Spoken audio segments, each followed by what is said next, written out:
Hey, I appreciate you coming out. Of course. Yeah. How was the drive over? Not It too was bad. good. You Yeah. guys say you live on the west side? We So live in Strawberry Hill Strawberry Hill now? Yeah. Oh, okay. No. Mm-hmm. Hey, I was just down there last Saturday. Oh, yeah. To the Yeah. smoke The cigar shop? Yeah. Yeah. We love it. Didn't Oh, you say they have. your artwork's in there, right? Mm-hmm. Okay, so Yeah. I didn't even pay attention. Like it was my first time checking out the I-70 podcast Mm-hmm. that John Little does there with the No Solutions guys. And so I was kind of watching them, but then when I left, I'm like, I didn't even look around. Like you had told me Yeah. that your artwork's in there. Yeah. Where's it at? Because I went into the humidor. Yeah. It's kind of around that area. It's the only artwork up. I think the only other artwork is in the bathroom. Mhm. So the only artwork that's on the walls. Really? Mhm. That's awesome. And your stuff is everywhere.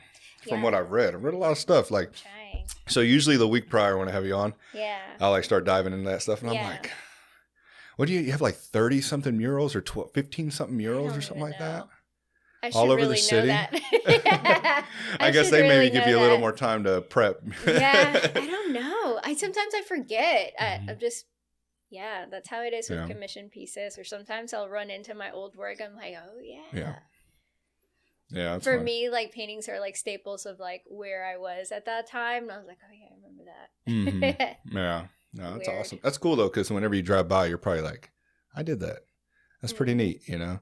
I work with a lot of like construction guys, and I know their biggest thing is like whenever they drive by a place and they're like, you know, I helped did build that. that. You know, I think that's like Mhm. very gratifying, you know, and something that like in my trade, like we make parts for airplanes, so I don't really get to see the finished product. Mhm. I mean, I guess if I go to an airport, I'm like, well, you know, I contributed, but it's hard to see a small Small piece. piece, you know, compared to a large majority of the work that goes Yeah. into a project, you know.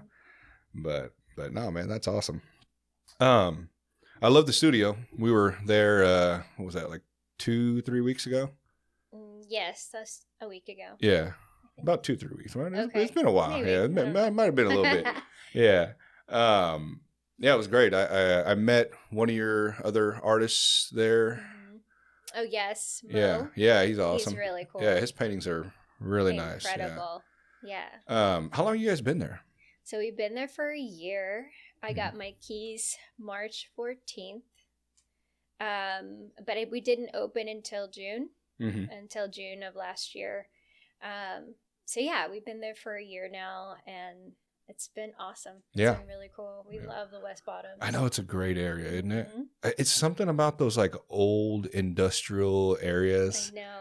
I don't know what it is. It's like it's kind of dirty at It's the like- same time it's and like like being a old. part- Yeah, it's like being a part of history, like walking into Mhm. a part of history that has not moved. Yeah. I mean, things can come in and out, people can come in and out, but like the Yeah. building still stands. which Yeah, is that really rich cool. history of like Mhm. at some point they were probably making automotive parts down here, all Exactly. sorts of different stuff, you know. Mhm. Yeah, it's pretty neat. I love those buildings, and I love that, you know, a lot of the people are keeping like the old brickwork and the stucco and all that stuff like on the Yeah. walls, you know. It looks incredible. So it was pretty cool to see. That's what I liked about yours. When you walked in, you Yeah. still had some of that vault too. Yeah, the that was pretty vault. neat. Yeah, That was really cool. because you said it was a bank at one point, right? Yeah, it used to be a bank at some Uh-huh. point, I'm guessing. I know that was the vault is probably the first thing that goes into a building when it's going to be a bank. Mm-hmm. And I just thought it was really cool. I Oh don't know. yeah, so you're right. If you think about it, if the vault, yeah, well, I guess it could have been something prior, but because you said it was something else too. It was a Yeah. bank, and then there was something else. The picture I showed you, the Yeah. old building, with like the horse and carriage and all that in front of it, it was something distribution, food distribution or something like Gotcha. that. Somebody has also told me that place used to be pet food. Oh, really? Yeah, surplus pet food place. Really? So, yeah. I don't know. Like they It's made it, been- or they just sold it out of there? They sold it out of there. Huh. Yeah. I guess there was probably like a lot of like warehouses and stuff like that down there. Yeah. So. Warehouse Central for sure. Oh yeah, yeah, it's pretty neat. And what they're doing with the place, like I don't really know what's going on down there. You probably know a lot more than Yeah. I do. They've got like a ton of restaurants and bars and Yeah. all sorts of stuff popping up down there. Yeah, it's Cimarra Road. They are the ones that are coming in and buying buildings and building new stuff. So, like, in front of my gallery, there are 2 buildings that they're about to blow up. They're going to explode them so that they can tear them down. I don't know if you remember one big one that looks like all the windows are like shattered. It looks like from another I think so. world. There might be a couple of those. Yeah. And so that one's coming down, and they're going to build a hotel and an apartment complex. So it's supposed to be really nice. I heard they're going to be doing like some sort of bridge from Kansas to Missouri. Did you see that? Did you see that by any chance? Already like they're by Camper. Yeah. They're doing like something. That's right. Like a the food bridge. venue or something like that. On the bridge, they're building like. I think that's going to be neat. I think they're just going to have like a little club or something like that, like a little bar scene. That'd be cool. Thing. That's going to be really nice. Yeah, so it's going to bring a lot of people into that area. Yeah. It's pretty neat. First Fridays is already killing it. I mean, it's awesome down there. All the antique shopping. Well, call it I mean, some of it's like that vintage place, and you think you're going to go down there and get a deal, but I don't know, some of it's really expensive. I know. It's not a thrift store, that's for sure. Yeah, they kind of make it seem like that, Yeah, there's a huge difference. Like, I think some people like curate their stuff, to all be vintage stuff, but either they redo it, like refurbish it, or they just clean it up really good, and they're like, this is vintage, you should buy it. And they're really good at selling it, because I've walked into one of those shops down there, and like I look up and I'm looking at some of the shit, and I'm like, damn, like I could make that. $1,000? Holy crap. That is such a like Mexican mentality. Like, I feel like I can make that. Like, what the? Forget about that. $50. I feel like I can make 50, that. It's like 500 to like some of them are just insane. But I know. We literally say that all the time. I'm not gonna knock them. And if they're buying it, go right ahead. No, I love it. That's hilarious. Yeah. But, no, that's awesome. So, what were you doing? Oh, and what was the name of the studio? Monarca Art Space. Okay. MAS for short. So we call it MAS KC. Got you. Yeah. Got you. And what are you offering right now in there? You kind of explained it to me, but I was hoping you explain it to me again. Yeah. So for other artists and stuff like that. Definitely. We've got 3 things going on right now. We've got, of course, the gallery being number 1. The place is more of a shotgun style shaped building. So we've got art going all the way through. And then we have a little boutique that's kind of like an extension of the gallery, where we have local vendors sell T-shirts and other locally made stuff. Yeah. And then we have the art studios. We have 4 different art studios for artists to come in. We are looking for artists right now. We're finishing up the studios right now, putting doors up and all the last minute like hardware.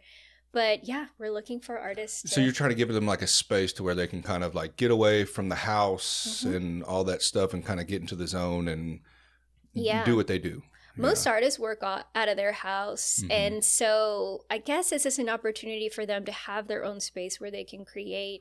And the idea is to have a place where you create, but then turn around and like put it up on the wall in the gallery and like sell it. So have like where you make it, package it, and sell it in the same place. Yeah, and networking too. I mean, if you put yourself into those spaces, I feel like you have more opportunities. And you meet new people, and you can have, this person loves your painting and sees it down there, because everything is like putting it out there for people to see. If you're in your house all the time, you can probably do it, but it's just nice to like kind of how actors say.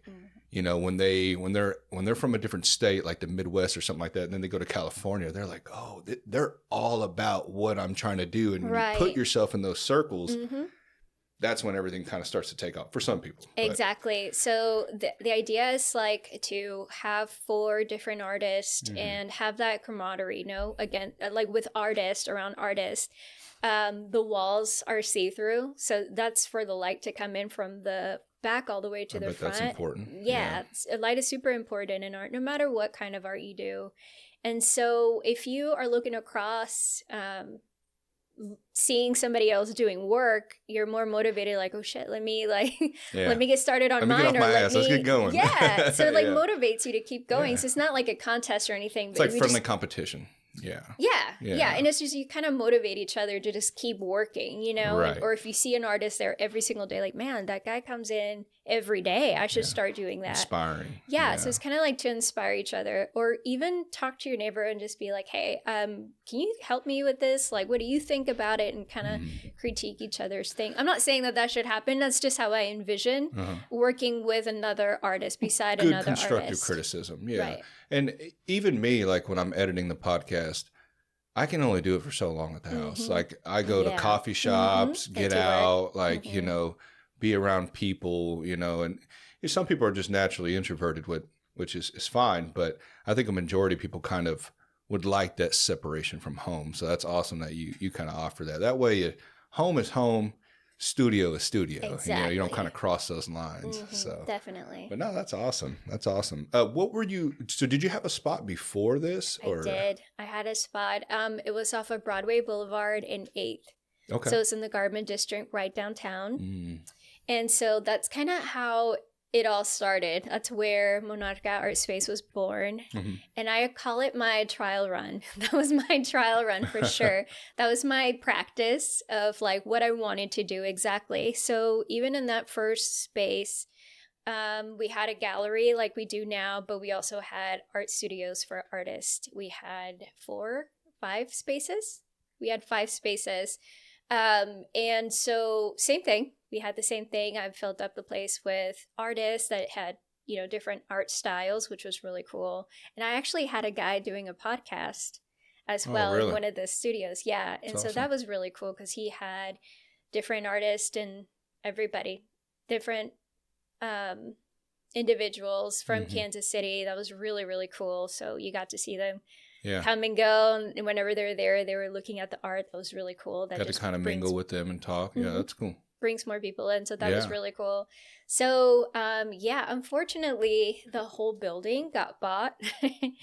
And now they're making it into apartments because, of course, that's what happens in Kansas City. Oh, we need more housing, right? Yeah.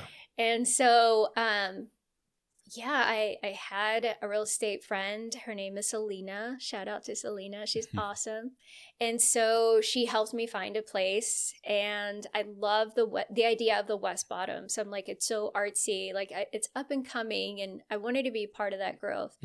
So she helped me find this spot. I thought it was really cool. It didn't come with built-in art studios like the last one. So I'm like, we're just going to have to build them. Yeah. So that's where we are now. We're just finishing them off. And I feel like now, after being there for a year, we're finally going to get to use the space how we had it planned the entire time. So now Monarca Art Space can actually be like what it was meant to be. And that's like bringing in other artists and sharing the space. That's awesome. And you guys are doing like events and stuff like that too. Like I went to one. What was that event for? It was just a closing event. Okay. What is a closing event? What is that? So First Fridays, it's the opening event, which is we switch out art every single month.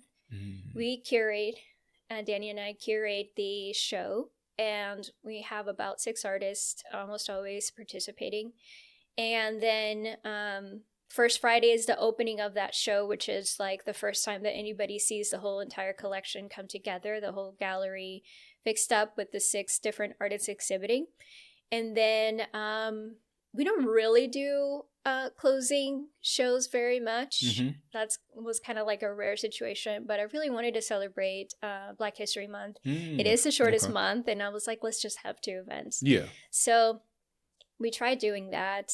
But yeah, so First Fridays are our biggest events happening throughout the month, and that's just an opening for the new collections coming in the gallery. Cool. And you guys just do like have people walk around, do little tours and stuff like that around, show them stuff? Yeah, we have the artists come in and they get to talk to people about their artwork and sell their art. They're the best people to do that. It's just people tend to buy art if they can like emotionally attach to something. So when artists are there like describing their art and what it means and everything, just kind of have like a deeper sense of what all the art is, then they are more likely to buy directly from the artist.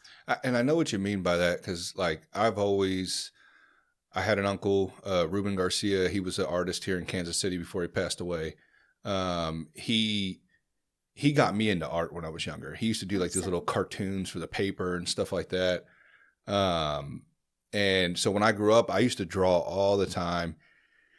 I hit like high school and just fell out of it and never got back into it since. But my daughter, she was really into it, and I kind of see her going down the same path, like of falling out of it. And I always tell her, like, even if you're not that good, and I probably should show her by example. Of course, I have 1,000 hobbies. I got to like start picking only a couple of them.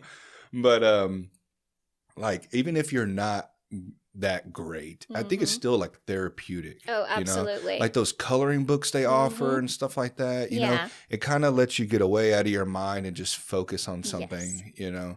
And speaking of like, when you look at art and it speaks to you, like that's kind of when I seen yours and when I came across your Instagram page, and the one that we took a picture of that is behind like your little bar top. Yeah. What is that piece called? Do you have a name for it? Yeah. Mother Earth. Okay. Yeah. That one, like, just, I don't even know what it is. It just like stuck to me. And cause that was the first picture I seen before I started following you. And it's just weird how a painting can just kind of like give you feelings like you don't understand. Absolutely. You know? But yeah, so I get what you're saying when you said some of them speak to you. So definitely.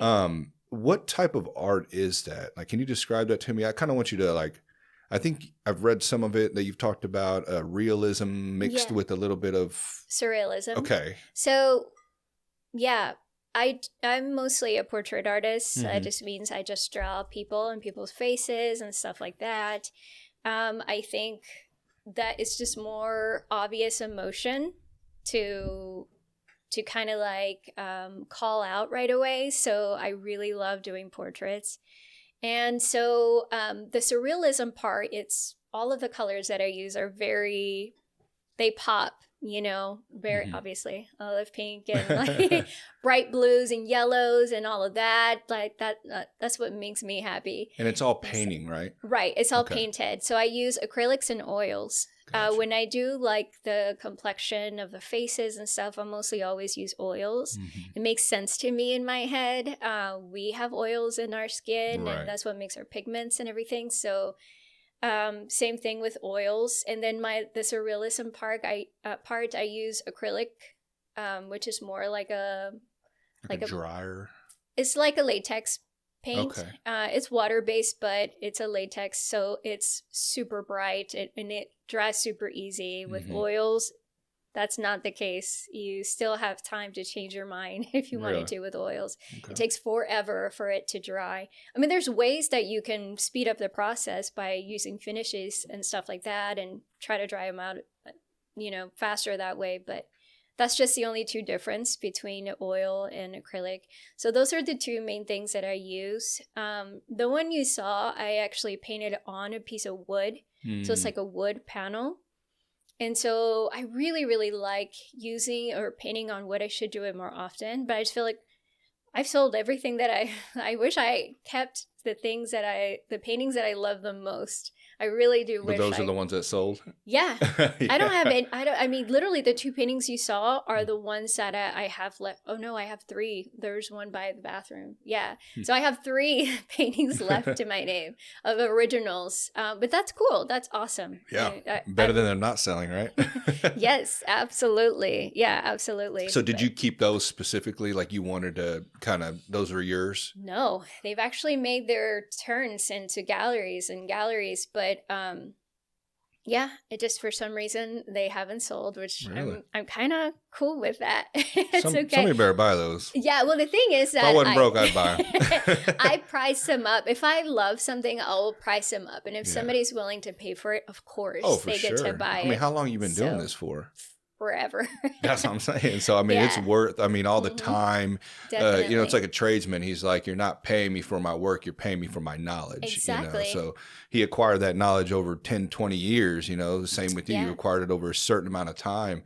And you're going to pay for that. You don't have to. No one's forcing you. So. Right. And I don't really do a lot of paintings nowadays. I'm more focused on murals. So... yeah, I have a bigger canvas, which is really cool. And the only difference for me is that it's public art, so anybody gets to see it. Everybody gets to see it, which is really cool. Versus like when you do a commission, commission piece just usually means like, hey, can you do a painting for me? And it's like goes That's to their sit house. in my living room, yeah. Yeah, and then only the people that go to their house, you know, will get to enjoy it. So public art is definitely my passion. It's awesome. Yeah, I want to do more. Summer's coming up, so like mural season's around the corner. I'm really excited for that. Do you work with like an organization on that, or is that your thing that you're doing? No, it's just my thing. People usually reach out to me. You? That's awesome. Like restaurants or businesses and stuff like that. Yeah, that's cool.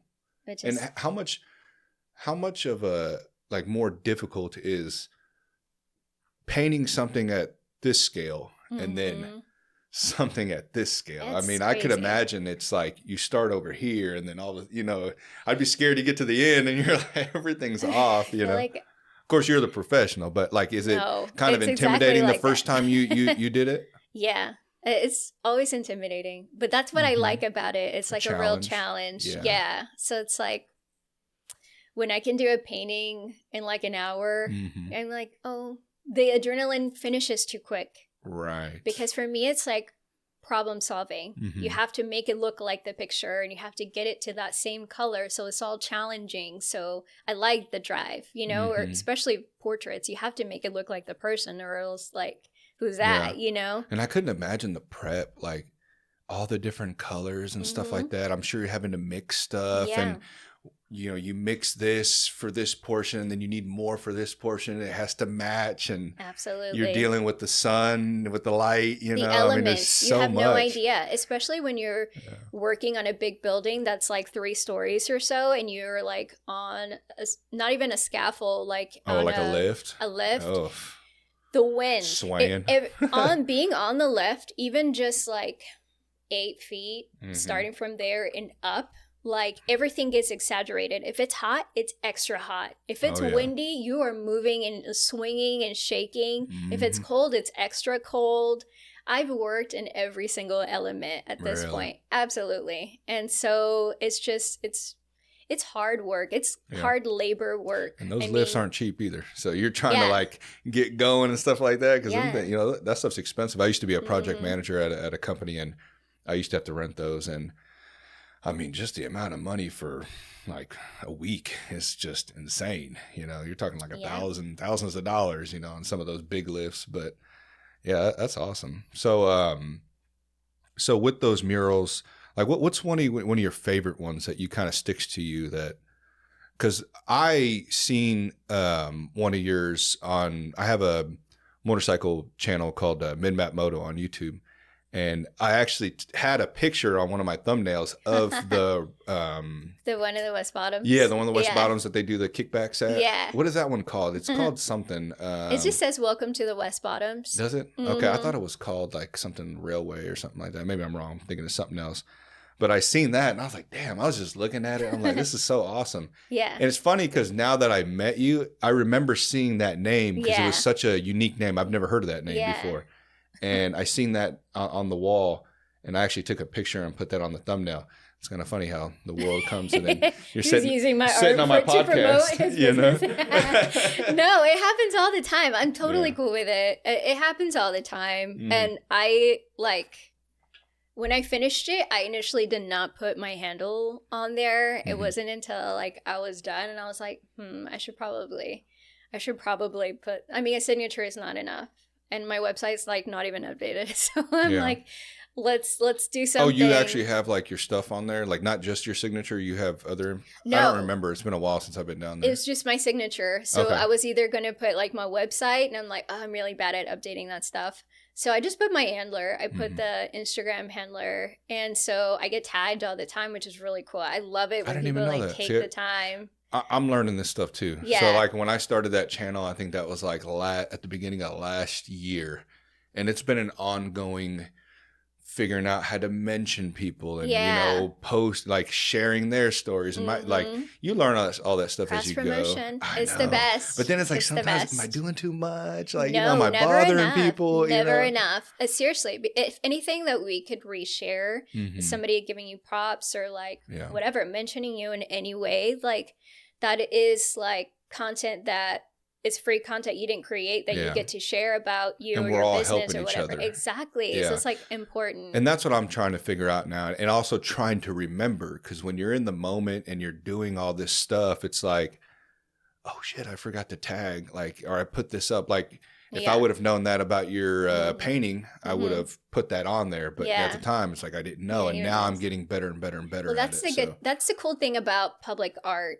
You don't, it doesn't belong to you anymore. Sure, it's your artwork and you love to get tagged and to get mentioned and for people to find you, but it's for the people. It's public art, which is really cool. It's for people to enjoy. And then the more that you can like share your talent, but not just that, but like just hopefully somebody will be moved by it, or somebody that used to do art or something and sees it and is like, oh, that's inspiring. I think I should get back into doing that. Or I don't know. So somebody from even those times, like in the picture, there are people working on the railroad, and there are people like the actual stockyard, you know, the cowboys and the cattle and all of that. Like somebody could see that and be like, oh my gosh, that was my grandparents. I remember when they did that. Yeah. So it's like commemoration too. Yeah. And so, we forget history. Yeah. You know, it's like, at some point, like even me, I purchased that DVD that we were talking about earlier, the Santa Fe Trail.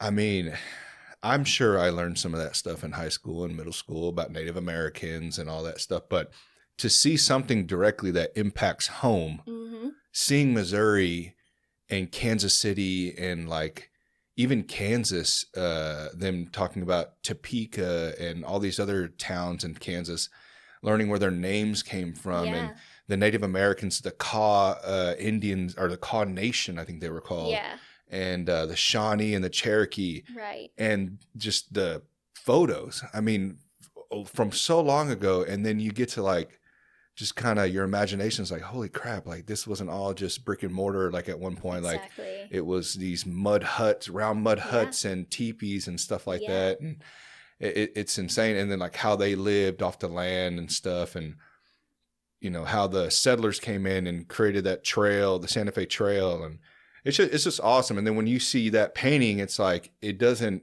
hits you, and then like you're like, oh man, like that was once here at one point. Like this wasn't all here. My favorite part is like the mural is there, but right behind it is the railroads. Like the railroads are there. So it puts it in perspective. Exactly. Yeah. And like this is the area. Like this place is still very important to Kansas City because of the railroads. Yeah, I know. I think it's pretty neat. Have you always done you said realism and surrealism? Is that kind of what you've always started in? Yes. Okay. Definitely. And what age did you start, like, this is my thing, just at a very young age?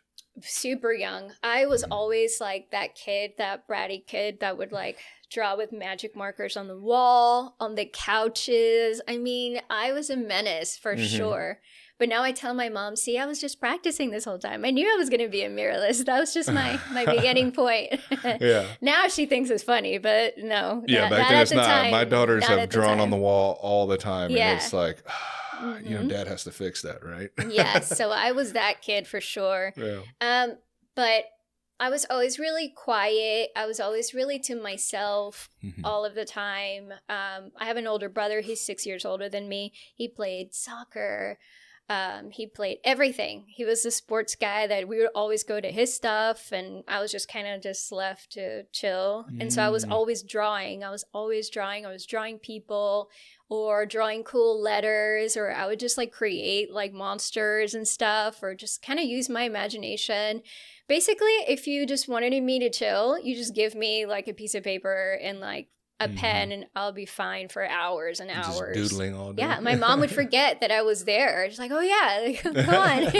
You know what I mean? And so, yeah, I've always kind of just had it as just like a habit. And basically. Do you remember, and I know it's so hard to think back, like I have such a hard time remembering my childhood. It's weird.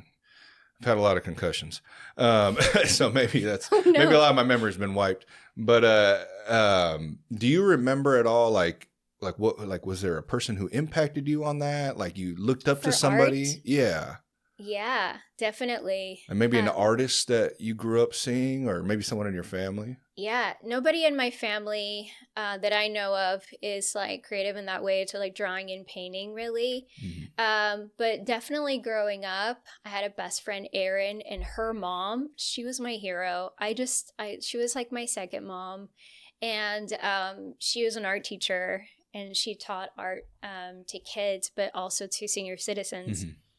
And so she was, I mean, everything she did, how she was, how she spoke, her likes, like everything. I was just in awe. I would go into her house and she would have an easel in her kitchen. Anne White is her name. Shout out to her. I love her so much. An And easel, that's that tripod looking thing. yeah, with a painting on it. She was always working on something. And so I would always get so excited to go to my friend Erin's house to see like what her mom was working on. That's awesome. Yeah. And so I just like strive to be like her. I'm like, oh my God, that is like my hero for sure.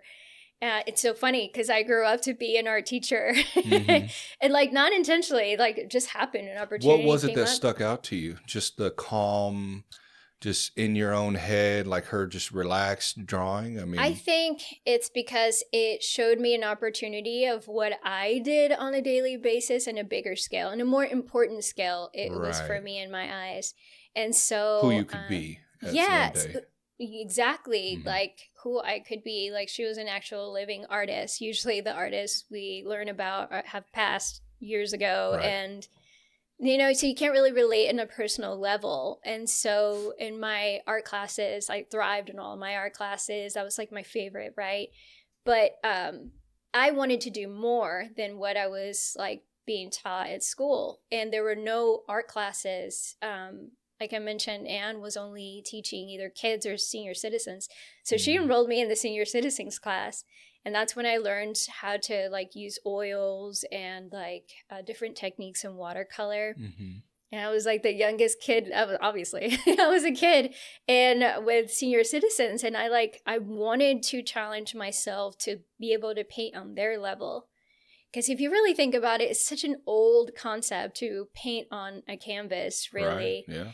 And so these people that were way older than me and their techniques and seeing them do it in such a precise way and such like elegance, but professional way. Like they all had their own brushes, like came into the class with their own like sets. I thought that was so cool because in any class, like you have materials available and you just grab one and you do your own thing. No, they had their own.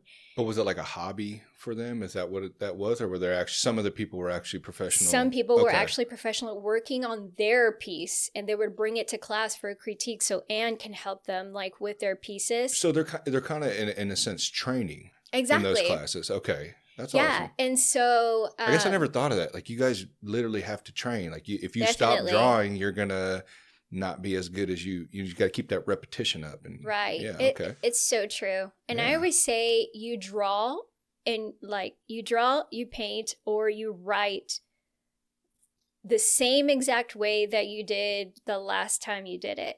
So like if you haven't drawn since you were like 10 years old, when you go back to draw, you're going to draw like a 10-year-old for sure. It's just something exactly. It's a like a muscle you do have to work out to get your skills up to par to like how old you are basically. Yeah. And it takes people years to get to the level I'm sure developing all those skills of like I mean, I couldn't imagine what goes into actually drawing there's an artist here, Juan Moya. I'm sure everyone knows who he is.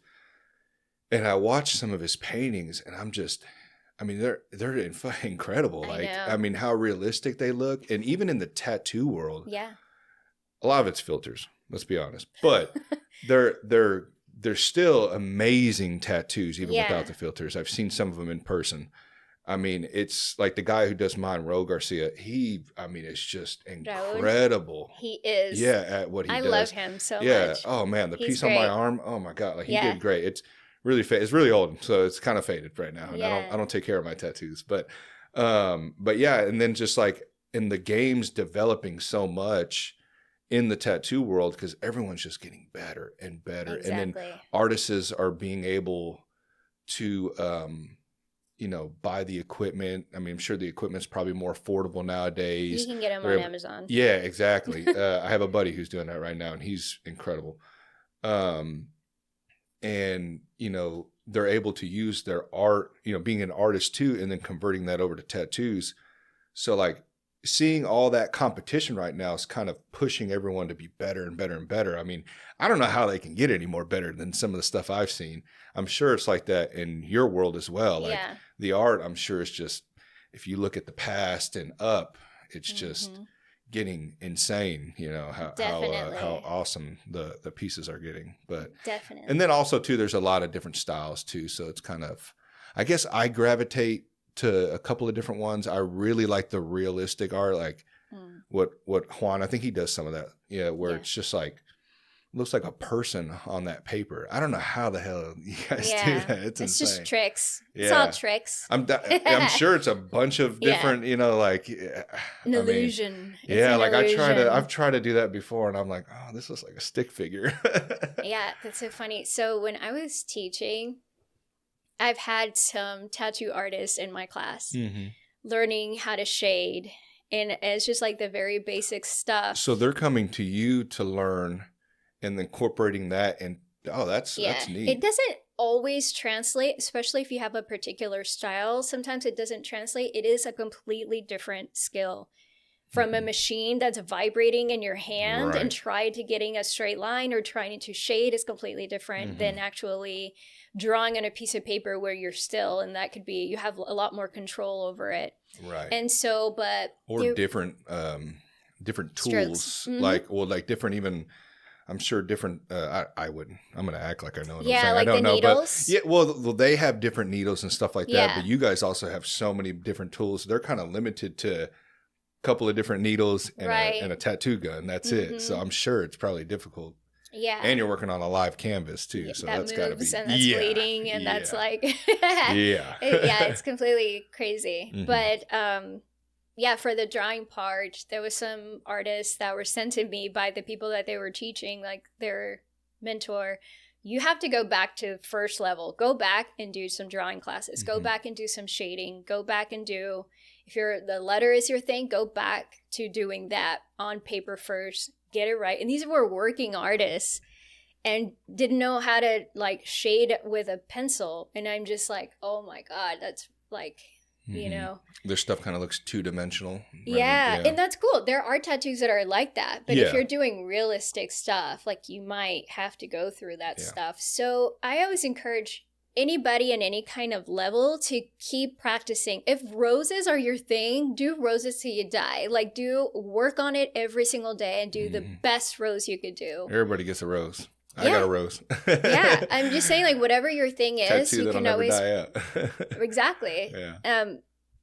So like your work can only get better regardless of what people are like, oh my gosh, your work is amazing and everything. Your work can always get better. And so that nobody ever perfects anything to like 100%. Anybody could learn little things still. So I would just encourage any artist, tattoo artist, muralist, whatever you do, to keep practicing that thing every single day. Even if you don't have a commission, which I should probably take my own advice. If you don't have like a commission or anything like that, like just keep working at it. What I love to do is look at other people's artwork and stuff to get motivated. Like, oh my God, like that's so cool. What do you look like on? The new styles. Instagram is the number one thing for art, but also Pinterest. Pinterest is really cool. Yeah. Like if I have an idea of rolling and like I can't really picture it all the way, I'll look for examples, and then all of a sudden it has structure. Now my ideas can come together to like be realities. You know what I mean? What are the thoughts on that in the art world? Is that kind of like a comedian using another comedian's jokes, or not really? Sometimes you could use the lightness of like maybe somebody's bright colors or something. But do people call people out for, absolutely. Oh, your stuff looks exactly like mine? That's why it's called steal like an artist, because that's what artists do. And the thing is that it's not like super celebrated for you to like steal somebody else's style or something like that. You are an individual already. If it's not exactly like that person's, you can make a twist, put your own twist, your own personal style. It will look like your style. If you make it look like yours and it's not like copied paste something, from somebody else's stuff. Even my portraits, like they're not like 100% exactly like the photograph that I'm using, because I put my own influence into the art that I do to make it look like my style, to make it look like people could tell that it was me that did it. You know what I mean? Can anybody even say they're the originator? I mean, I'm sure if you go back, I mean, how long's art been around? So long. I'm sure you could look back a long time ago. It's the first language. It's the first language ever. Right. Yeah. Writing on walls. Yeah. And so I'm sure you could look back and be like, well, you're saying somebody's taking your style, but yet there's other, I mean, think the entire world. I mean, you don't think that there's somebody, it's like my podcast.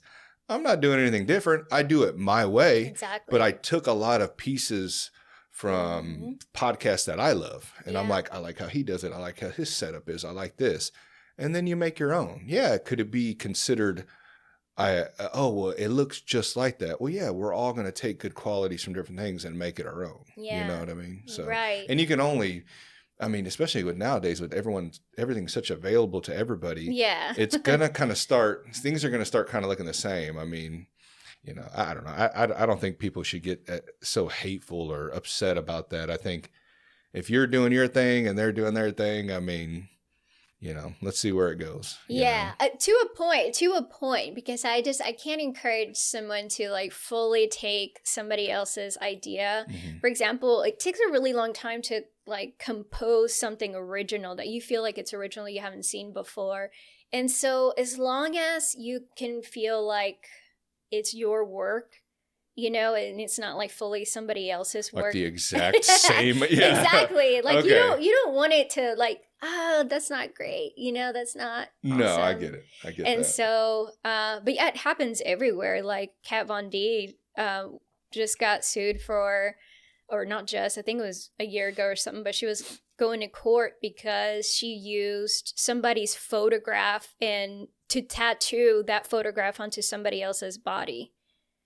So which is what every single tattoo artist does, right? Especially if you're doing a portrait, like you're like looking somebody at famous or something like that. It was somebody famous. The only thing I think that like, was it like a personal photo or something? It was not. It was a picture of a famous person. I wish I remembered who it was, but the thing that like saved her was that picture was actually published on like a magazine, which is like Life magazine or something like that. And so since it was published on like a news style magazine, she kind of got away with it because now it's like free to the public, right? It's like public information to that picture. It was a jazz musician, Miles Davis.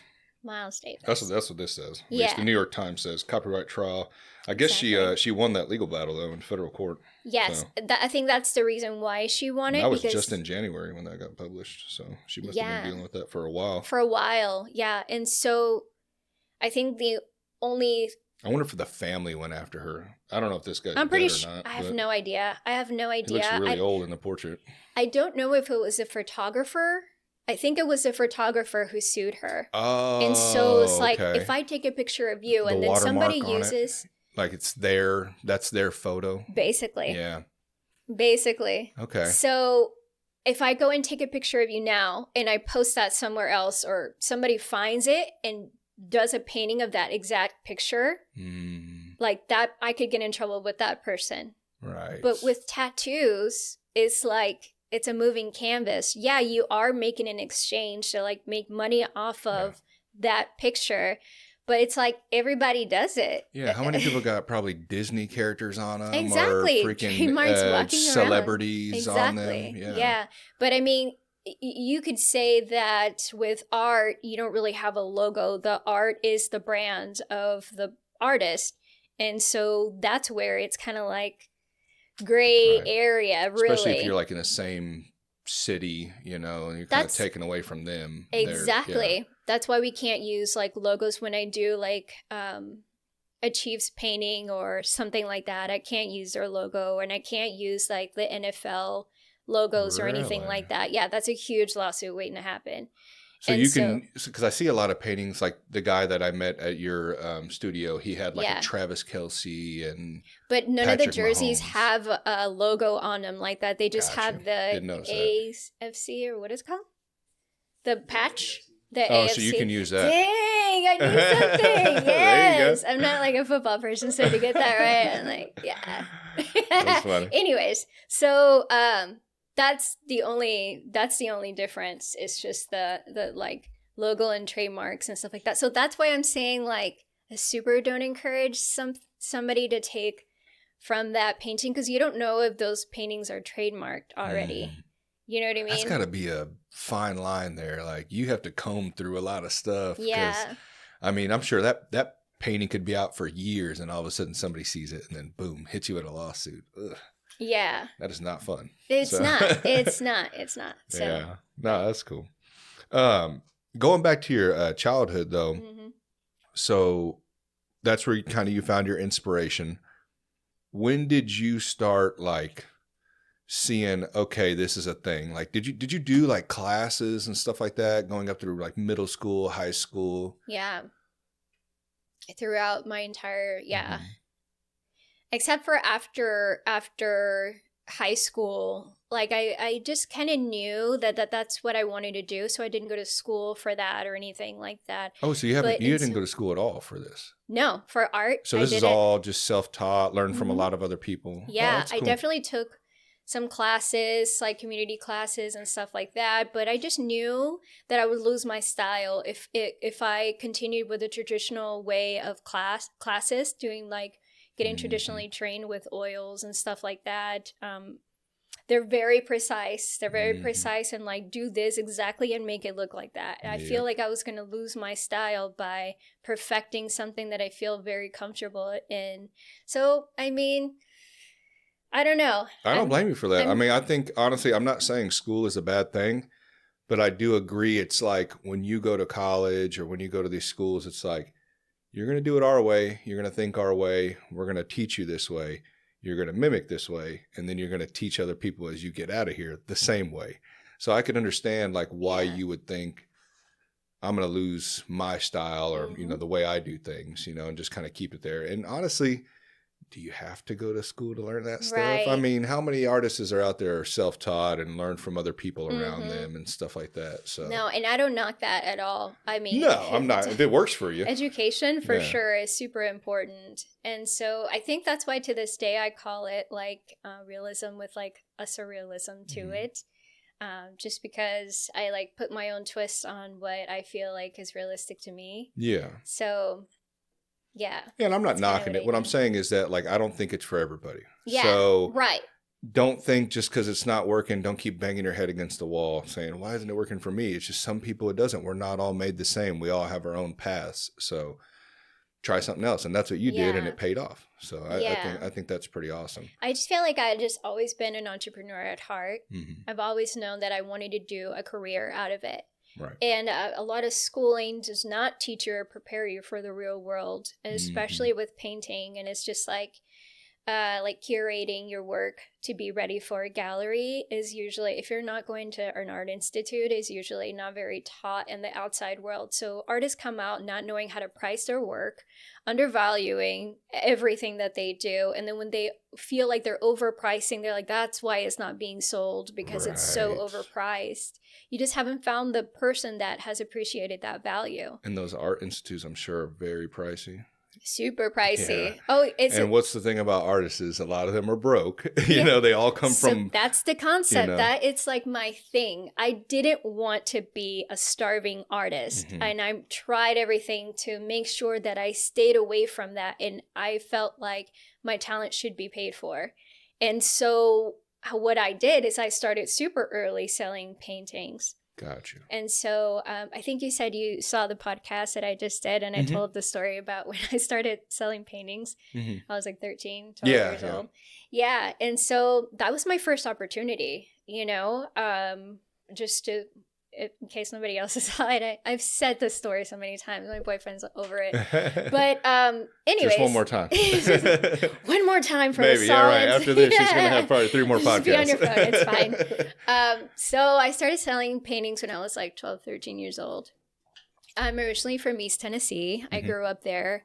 Oh, yeah, we talked about that. You kind of threw that at me. I was like, oh, I thought you were from here. nobody like ever. Well, I was born in Mexico. Oh, okay. My parents brought me to the United States when I was 8 years old. Yeah, you're from Juarez, right? Yeah, I was born in Juarez. Casas Grandes, so shout out. And so, I was kind of thrown by a loop of what I thought the U.S. really was, but how old were you when you came over? 8. 8? Okay. Yeah, and so I think definitely, I mean, young enough, but still kind of a rough age, you know. Right. 8's still like, you know. I think I was an older. 4th grade? I feel like I was an older 8. Yeah. Well, especially in Mexico, you like have to be so already like build with everything, like so like stand your ground and know how to take care of yourself, and it's just yeah. And what was the reason why you guys came to the United States? My dad's job. Okay. So Gotcha. it's my stepdad. And so he got a job, and my mom was like, hey, you can't go do this back and forth. So it's either we all go or deuces. So yeah, I don't blame you. So long distance relationships. And so we all came to the U.S. And so I lived in South Carolina, then North Carolina. And so finally we settled in Tennessee, got a contract full-time job. He got contracted there for a full-time position. And so I grew up in East Tennessee, which is crazy because at that time, now that there are Hispanic people there, and growing up later on in life, I met other Latinos there. And so, but we were the only family, especially that I knew of, and especially at that age, like I don't know, you don't see anybody else, but there was only one Mexican restaurant. It was called La feel Coretta. Like in a lot of small towns, there's at one least Mexican like one restaurant. Mexican restaurant. I've been in the middle of fucking nowhere, Missouri, and there's just like Mexican restaurant. I'm like, what the hell? Exactly. I'm like, okay. I was like, we everywhere. I know, we really are. That's the coolest part. And so, my accent was thick because I really learned English with a country accent, which I was not aware of that. I had no idea. I thought that was English. You know what I mean? No clue. Had a little bit of twang in it. Oh, huge twang. Like it's I bet if you go back, it'll start coming out. Like this. Especially if I hear the twang, it's like, it just comes back. Some of my friends would say, depending on how drunk I get, that the twang just like... Hey, you give me a little lit, I'll start singing in Spanish for y'all. That all the time. That's hilarious. Yeah. Okay, so anyways, East Tennessee, only Mexican restaurant. We would go there on Sundays. And the guy that owned it was like a Mexican-American guy. And so my family was friends with him. And so anytime we would go So the there, Mexican food was... all right. It was good. To be honest, like, I mean, you compare it to your parents' cooking. So it was not like my parents' cooking. Right. But like, how did I know at that time that this is not real Mexican food when you're young? Because I wasn't fortunate. I didn't grow up with that. You know, my mother's white, my dad's Mexican. And I still love you, Mom. But it was, so when I met my wife, she was the one that kind of told me, you know, because they're from Michoacan. And she's from California, but her parents are from there. And she, explained to me a long time ago when we were together, like what actual Mexican food was. And I was like, oh, so I got to go to the hole in the walls to get, see, I grew up on like Los Corrales and Manny's and stuff like that, which they're good. They're good. Right. But when she actually showed me real Mexican food, I was like, oh, okay. This makes sense now. I get what you're saying now. Okay. I just got to find like the spot that you never would have thought you'd walk into, like them shady little in the hood, and best places. Oh, we just found one. I wish I would remember the name. It's over in Kansas, but I'm going to have to ask her what that was called because it was amazing, like amazing spot. It almost felt like I was in Mexico sitting in that place. Yeah. Like, it was pretty good, but so I get what you're saying on that. Yeah, like I wasn't sure. I didn't know if it was good or not. We would usually go on now Sundays. You would know. Yeah, absolutely. Now I would 100% know. So on Sundays we'd just have like either pozole or or menudo. And so we would just go there. Not a menudo fan. On Sundays. Pozole guy. Yeah, I don't like the stomach. Okay. Texture. I don't know why. It's a texture thing. I've ate it plenty of times. Everybody. I just like, if it's offered, I'm like, I'll eat it if it's the only thing. But pozole all day.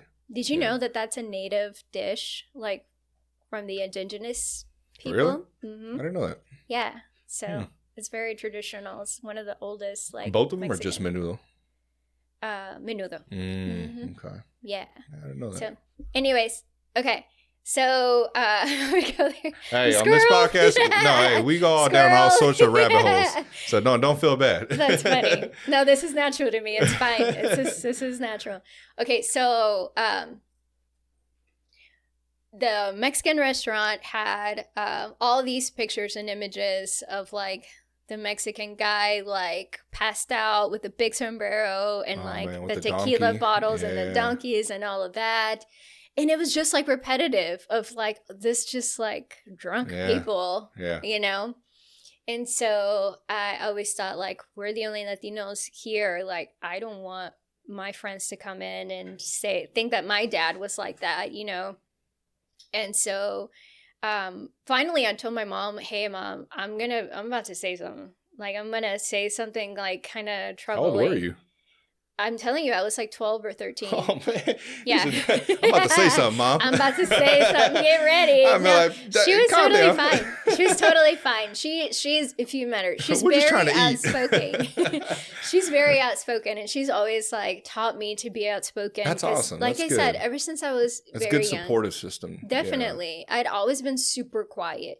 Growing up, super quiet, especially when I got to the US. So she was probably surprised, like, what, you about to say something? Within the family, I was totally fine. It was like, you know, talkative around others. Yeah, I was just kind of like, I was shy and just like intimidated by people. I don't know. I mean, especially when you're an immigrant child and you're still like insecure about how you speak English or like, I don't know, like where you fit in the world, really, especially when you live in a place that nobody looks like you. Right. It's like, you don't know what to do. Like, you're not sure like how to be, you know? And so I just told her, I was like, I'm about to say something, you know? And she's like, Mika, if it bothers you, if something bothers you, always speak up, no matter what. Yeah. Because, I mean, no matter the consequences, because either you'll learn or at least you got to speak your word and you'll feel better about it, regardless of the outcome. Yeah. And my mom is super outspoken. So like, you know, she wanted me to be like this. And so anyways, we were eating and the guy comes over. He always says hi to them and like, you know, give them drinks and stuff. And so finally I said to him, hey, you know what? I don't like your images. I don't like your paintings in the restaurant. And he's like, well, what do you mean? I'm like, I just feel like it's a bad representation of us. I just feel like one of my friends is going to come in thinking my dad's like that. Like, my dad's not like that. Yeah. My dad's like sitting here with a beer. Whatever. That's besides the point. He's like, little girl, I'm just trying to do my job here. That's funny. I can take back the drinks I just got. No. But in all seriousness, I think how whatever I said to him, did it click? Like, did you seen it click? Yes, but he's like, okay, so like, what's your point? What do you want me to do about bring it? me a like, solution. What were you? Yeah. And so I told him, well, it just so happens that I'm an artist, so I feel like I could come up with something better to put up on your walls, a better representation of us. Yeah. And he's cracking up. He's like laughing at me, but like low-key still engaged into the conversation and giving me the time of day, you know? And I was like very thankful for that because I was also nervous. So I was kind of like nervous laughing too, but also like making a statement. That's cool because he could have just blown you off, just some especially girl, like little girl, like okay, whatever. What are you saying about my business? That's cool. He told me like if you own a Mexican restaurant, you'll go to like Restaurant Depot and buy like the Mexican restaurant packet, basically. Like you buy all your artwork there to like if you want a Mexican restaurant, these are the images, like so very limited. You know what I mean? And so he took me serious and he was like, okay. He's like, next time you come in, bring some of your paintings. And then we'll see if we can like replace some of the artwork with your artwork. And I was like, bet. I was like, cool. And so he left. I told my dad, I was like, Dad, I need a loan. I was like, I need a loan because I don't have any materials.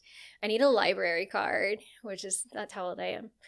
I need to like access to like a computer and like research. Like I have to research my plan. Like I don't even know what I'm going to do, but I was selling it. Like I knew what I was talking about because I had a sense of what I wanted to see in the restaurant when I came in or my family came in, but I didn't know what it was going to look like really. Sometimes you got to do that. You just got to leap. Because if not, you're going to be sitting there just contemplating in your head all the time. I should have said that. Yeah. I'm not prepared though. Sometimes you got to throw yourself in the fire and just go, let's go. Be confident about like what you feel. And then follow through. Yeah. Right. And so I was like, oh, I don't have any materials. Like I know like art is expensive. So I'm like, okay. So my dad was like, sure, I'll lend you the money, but you have to pay me back.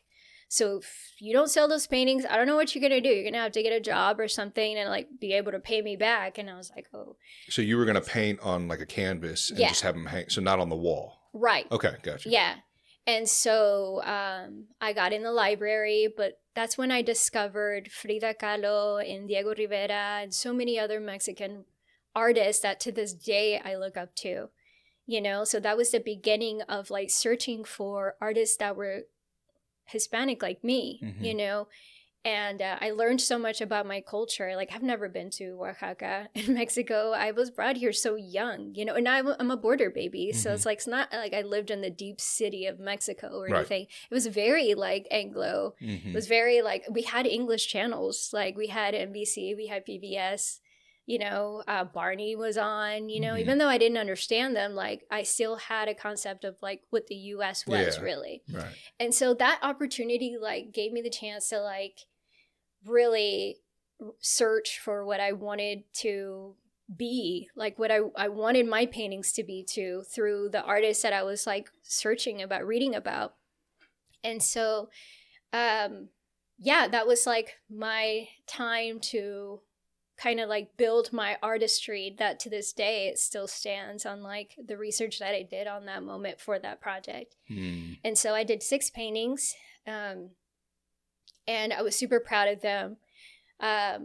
One was like a rendition of Diego Rivera painting, a super famous that I didn't know at the time that was like the #1 super famous thing. I thought I discovered something, you know? I mean, being little, you don't really know. You just are reading books and like I like made a copy in the library that was like black and white, you know what I mean? And like did my research in that way. And I wrote down all of the reasons why I was making that painting. So like, I knew that when he saw it, I'd have a good description of why I did it. Yeah. That would be a great reason to take down his stuff and put my stuff up. So like every single painting had a little description and a reason why.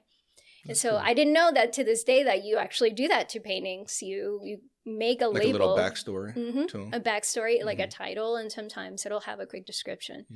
So a few weeks later, I had my 6 paintings and I told my dad to give me a ride to the restaurant. It wasn't a Sunday. It was before. And we went through the back. I told my dad to wait in the car because it was my business.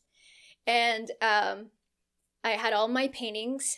My dad, like, I remember he had like a tight rope. He had like put them together so I could like carry them by myself. And so I went in through the back. I told the dishwasher to like get out of the way because I was going to put my paintings up like on the floor. You know what I mean? Like all like out.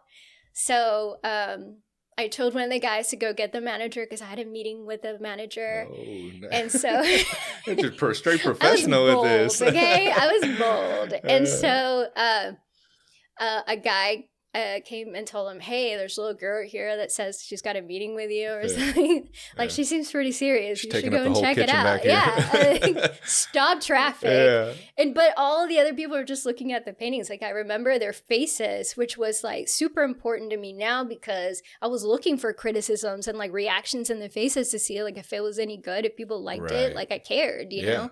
And so he came in and saw all the paintings on the floor. He's like, oh my gosh, you remembered. I'm like, yeah, I remembered. We had like a business, like a verbal contract here. Yeah, we had a handshake like, deal of here. Course. Yeah. It's like, yeah. And so I was like, well, after so much research, after doing so many research, like this is what I came up with, these 6 paintings. And then I started talking about like each one of the paintings. And he was impressed. He was impressed, but he had poker face. He didn't show signs like the other people All right, he was trying to work that price right there. Yes. He was like, they're all right. Yeah. But I think he was trying to like for me in my mind at the time, I felt like he was taking it in. He was taking it all in, you know? And so when I like saw that my descriptions were a little too long, I started like shortening them up like as we went down the line of paintings. He said, thank you so much. He's like, I appreciate you doing this because you reminded me why I have a Mexican restaurant in the Tri-Cities of like East Tennessee. Like, you know what I mean? That's cool. He was like, it's our traditions that like keeps our culture alive, like food. Yeah. You know, all of the recipes that we have like keeps our culture going, you know? And so I think he just translated onto like his circumstances and the importance of why he was doing what he was doing. Like he remembered, you know. And he's probably impressed too. Like this little girl actually came back. She did it. She remembered. Yeah. And she did her homework. He doesn't know any of this. And but yeah, that day he bought all 6 paintings. Oh, that's nice. Yeah. That's awesome. So that was my Have you ever gone back there? I haven't. You know, no, I have. I've gone back, but that was years ago. Years ago. But I don't remember. There. I don't think so. Because La Coretta got bought through another family. Yeah, another family owns it, and I'm guessing that family took the paintings with him, especially him. Like I feel like he just took them, probably, which is cool. I mean, he'll have those forever. Yeah, that's awesome. That was his first art investment, which is cool. That'd be awesome if you guys reconnected. That'd be pretty cool, right? I don't even remember. I had to ask my mom what his name was or anything, but he was like older than my parents for sure. Oh. And so I'm not sure. Definitely. Maybe running out of time here. Who knows? Yeah, but that was the first time I ever sold a painting for a profit. But this is the story that I tell when I like get invited to like career days or like when I do anything with the schools. I'm talking about entrepreneurship because that's my thing to talk about. That's who I am, right? I've always been an entrepreneur.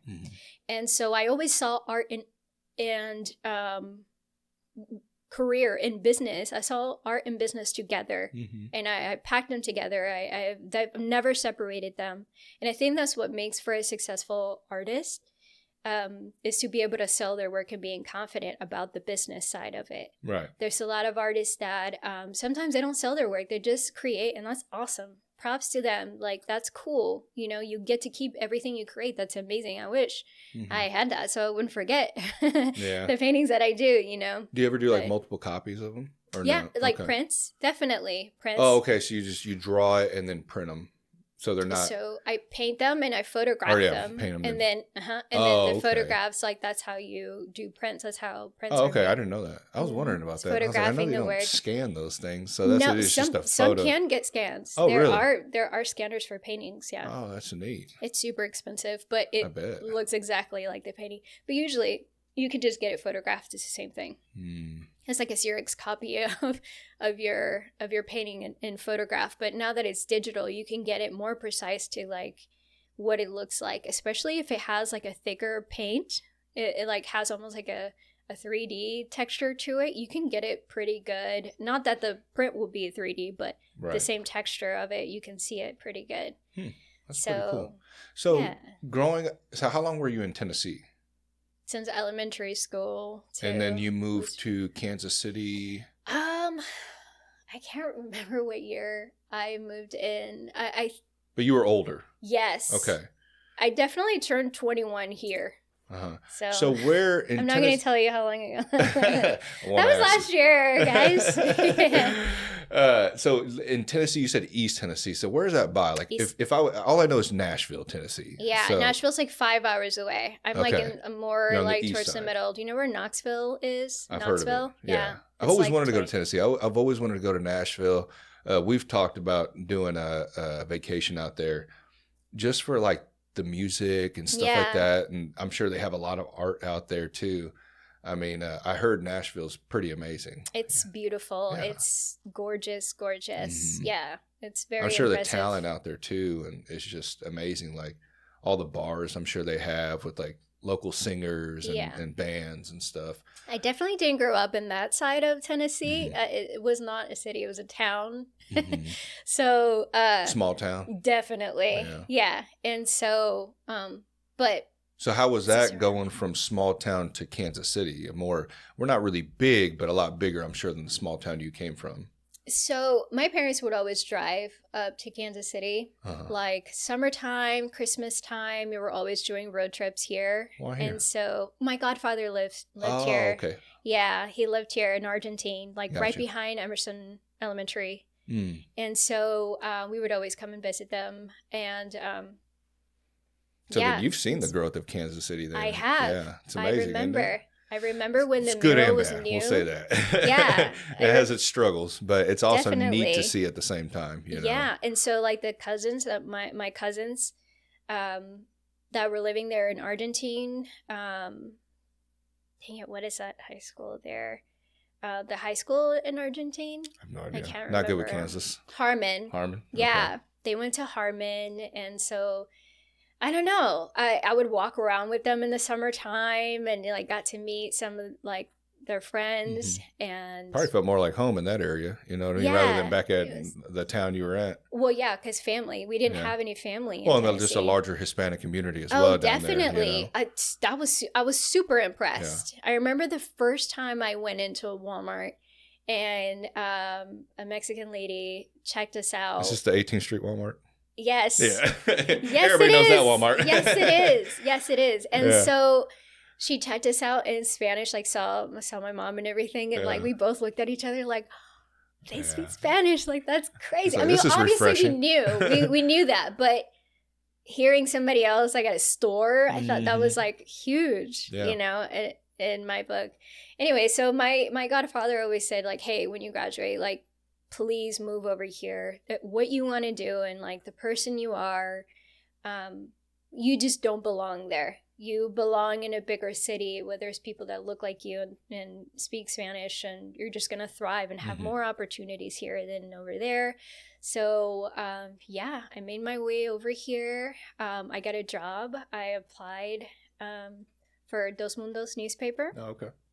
And I was there for years. That was like my only employment I've ever had. Yeah? Yeah, my only boss. I think I was in there once when I graduated. I think they do the high school graduation pictures. Yeah. Them or the other one? Oh, no, that's Hispanic News. Hispanic News, yeah. I think my parents put me in that one of them. Yeah. But, no, that's cool. So how was it working for them? Yeah. What'd you do? Oh, I did everything. I was there for so long. I had every position. Or they allowed me to do like little different things in different stages of my life, I feel like. But I did classifieds. So like I designed the classified section. I did sales for classifieds, which was like easy. People usually called and they're like, hey, can I put my car or something? So you were inputting all this stuff? Yeah. So it could get printed? Yes. Oh, okay. And so, or making ads for clients. Especially like new clients that didn't have their logos or something cool. like So that. like design work kind of almost. Yeah, designing work. That's awesome. For them. But they also own 2 radio stations. So I would do some like translating work for scripts and stuff like that for other salespeople. I did contracts for like live remotes for radio stations. I did a little bit of everything. I was front desk too. I mean, basically a little bit of everything. Even I remember this so clearly, even sending out the invoices by mail, like stamping them and putting them in envelopes, which like is crazy now, right? To think about it. And so, but like anybody that ever put in an ad, you have to tear out the piece of paper where the ad is, fold it up to make it like a perfect square so it fit in the envelope, and put the invoice in there too. Really? Every single ad on the newspaper every week. Damn. Yeah. That's a full-time job there. Yeah. And so I owe so much to that newspaper because I got to learn so much. I mean, especially sponsorship packages, which I use to this day now in my gallery, and trying to get sponsorships and like what levels and what you can give to the client, what the client, gets from you for their money's worth, for their value. And so like I use that to this day. So, I mean, Are you not guys just looking that. for sponsorships right now for your studio? We actually are. Uh-huh. What we're looking for is sponsorships for the artist, because in my dream world, in the perfect world for Monarca Art Space, is that no artist has to pay rent. Right. To have a space or to create, because a lot of the times you're just working to pay like overhead and not think about like being creative and being free to just create, you know. And so I would like to find sponsorship to cover all the artist overhead, so then that way they can just come in freely and be like an artist resident at the gallery. So how does that work for the sponsor, if you could kind of explain that to me? Like, so is it more of like a charitable work, or is there something that they can kind of negotiate together so both parties feel benefited from it? Like, what are the options there? I mean, we could do definitely different levels of sponsorship. One opportunity could be like they're sponsoring the gallery that month, and so what we do is we'll do like vinyl cutouts of their logo and put it on the wall. Some advertisement. That's cool. Free advertisement in the gallery. But we could do something like, maybe, let's say I'm the artist and you want to sponsor me. We could ask for a year.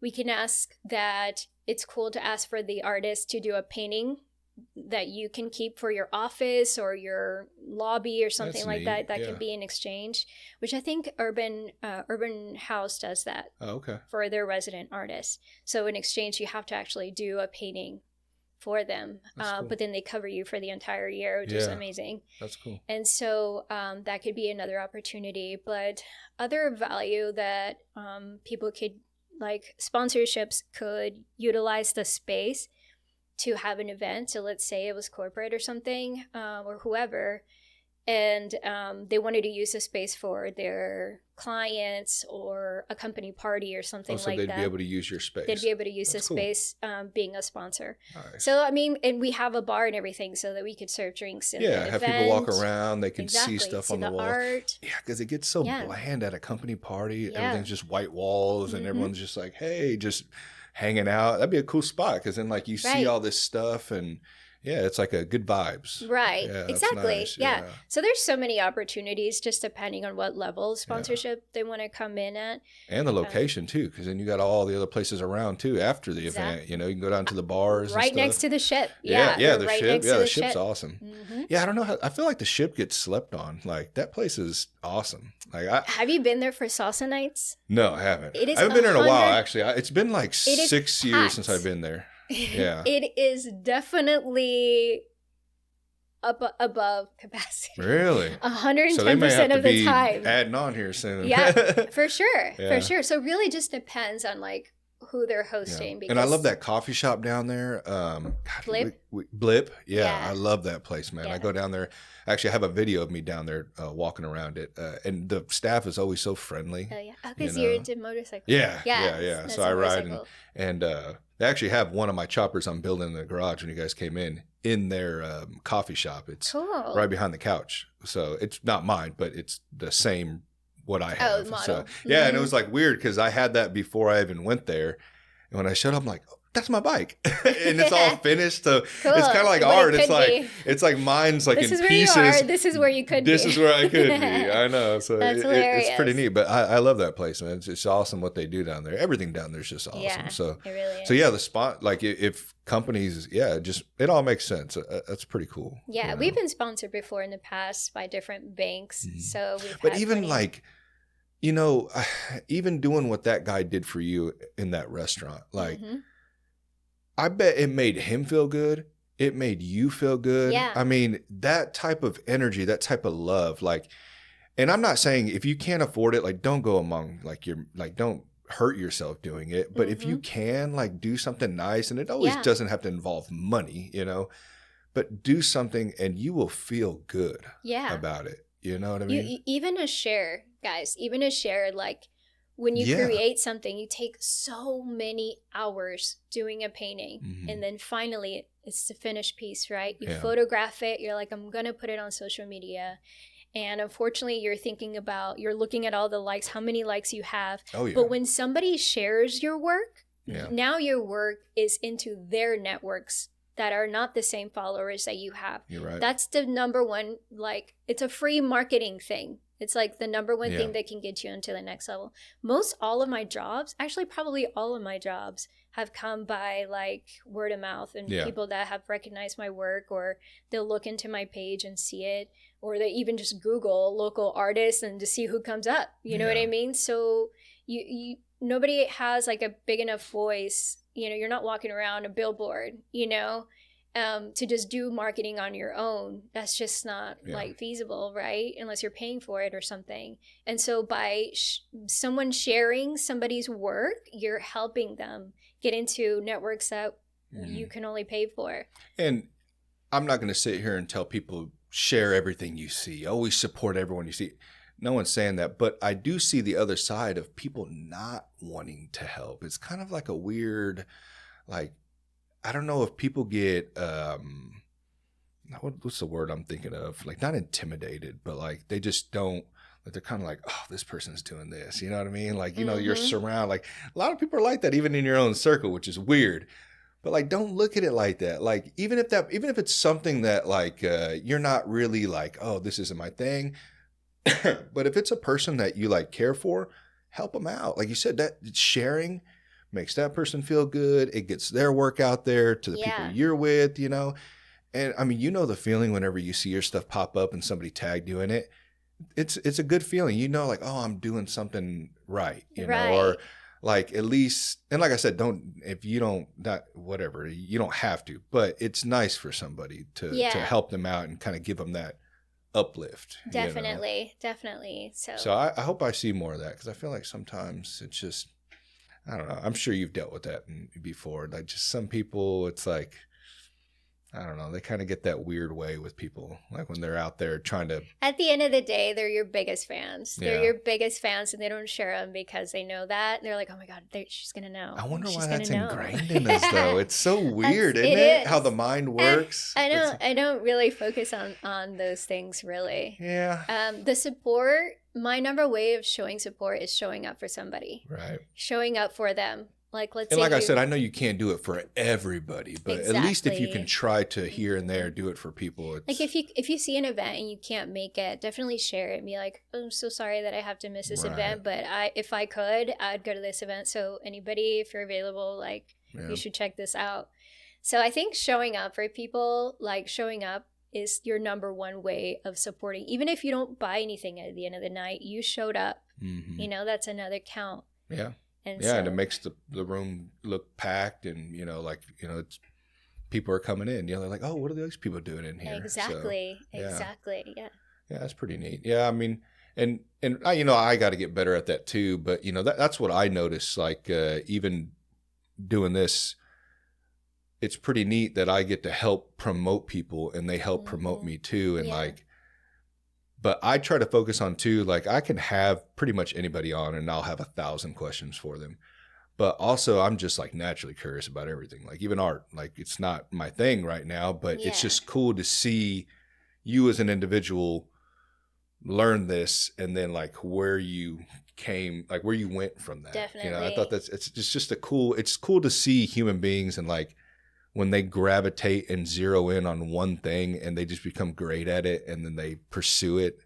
I think that's neat. Yeah. You know? I think that's pretty cool. And the story behind it is awesome, you know, because you find a lot of like correlations, like or related things like, oh, I went through that and she went through that, or, you know, or you learn new things, you know, about people. So exactly. It's pretty neat, but no, that's awesome. I hope more people reach out to you for the sponsor stuff. Do you guys like you guys like out there on social media kind of putting stuff out there?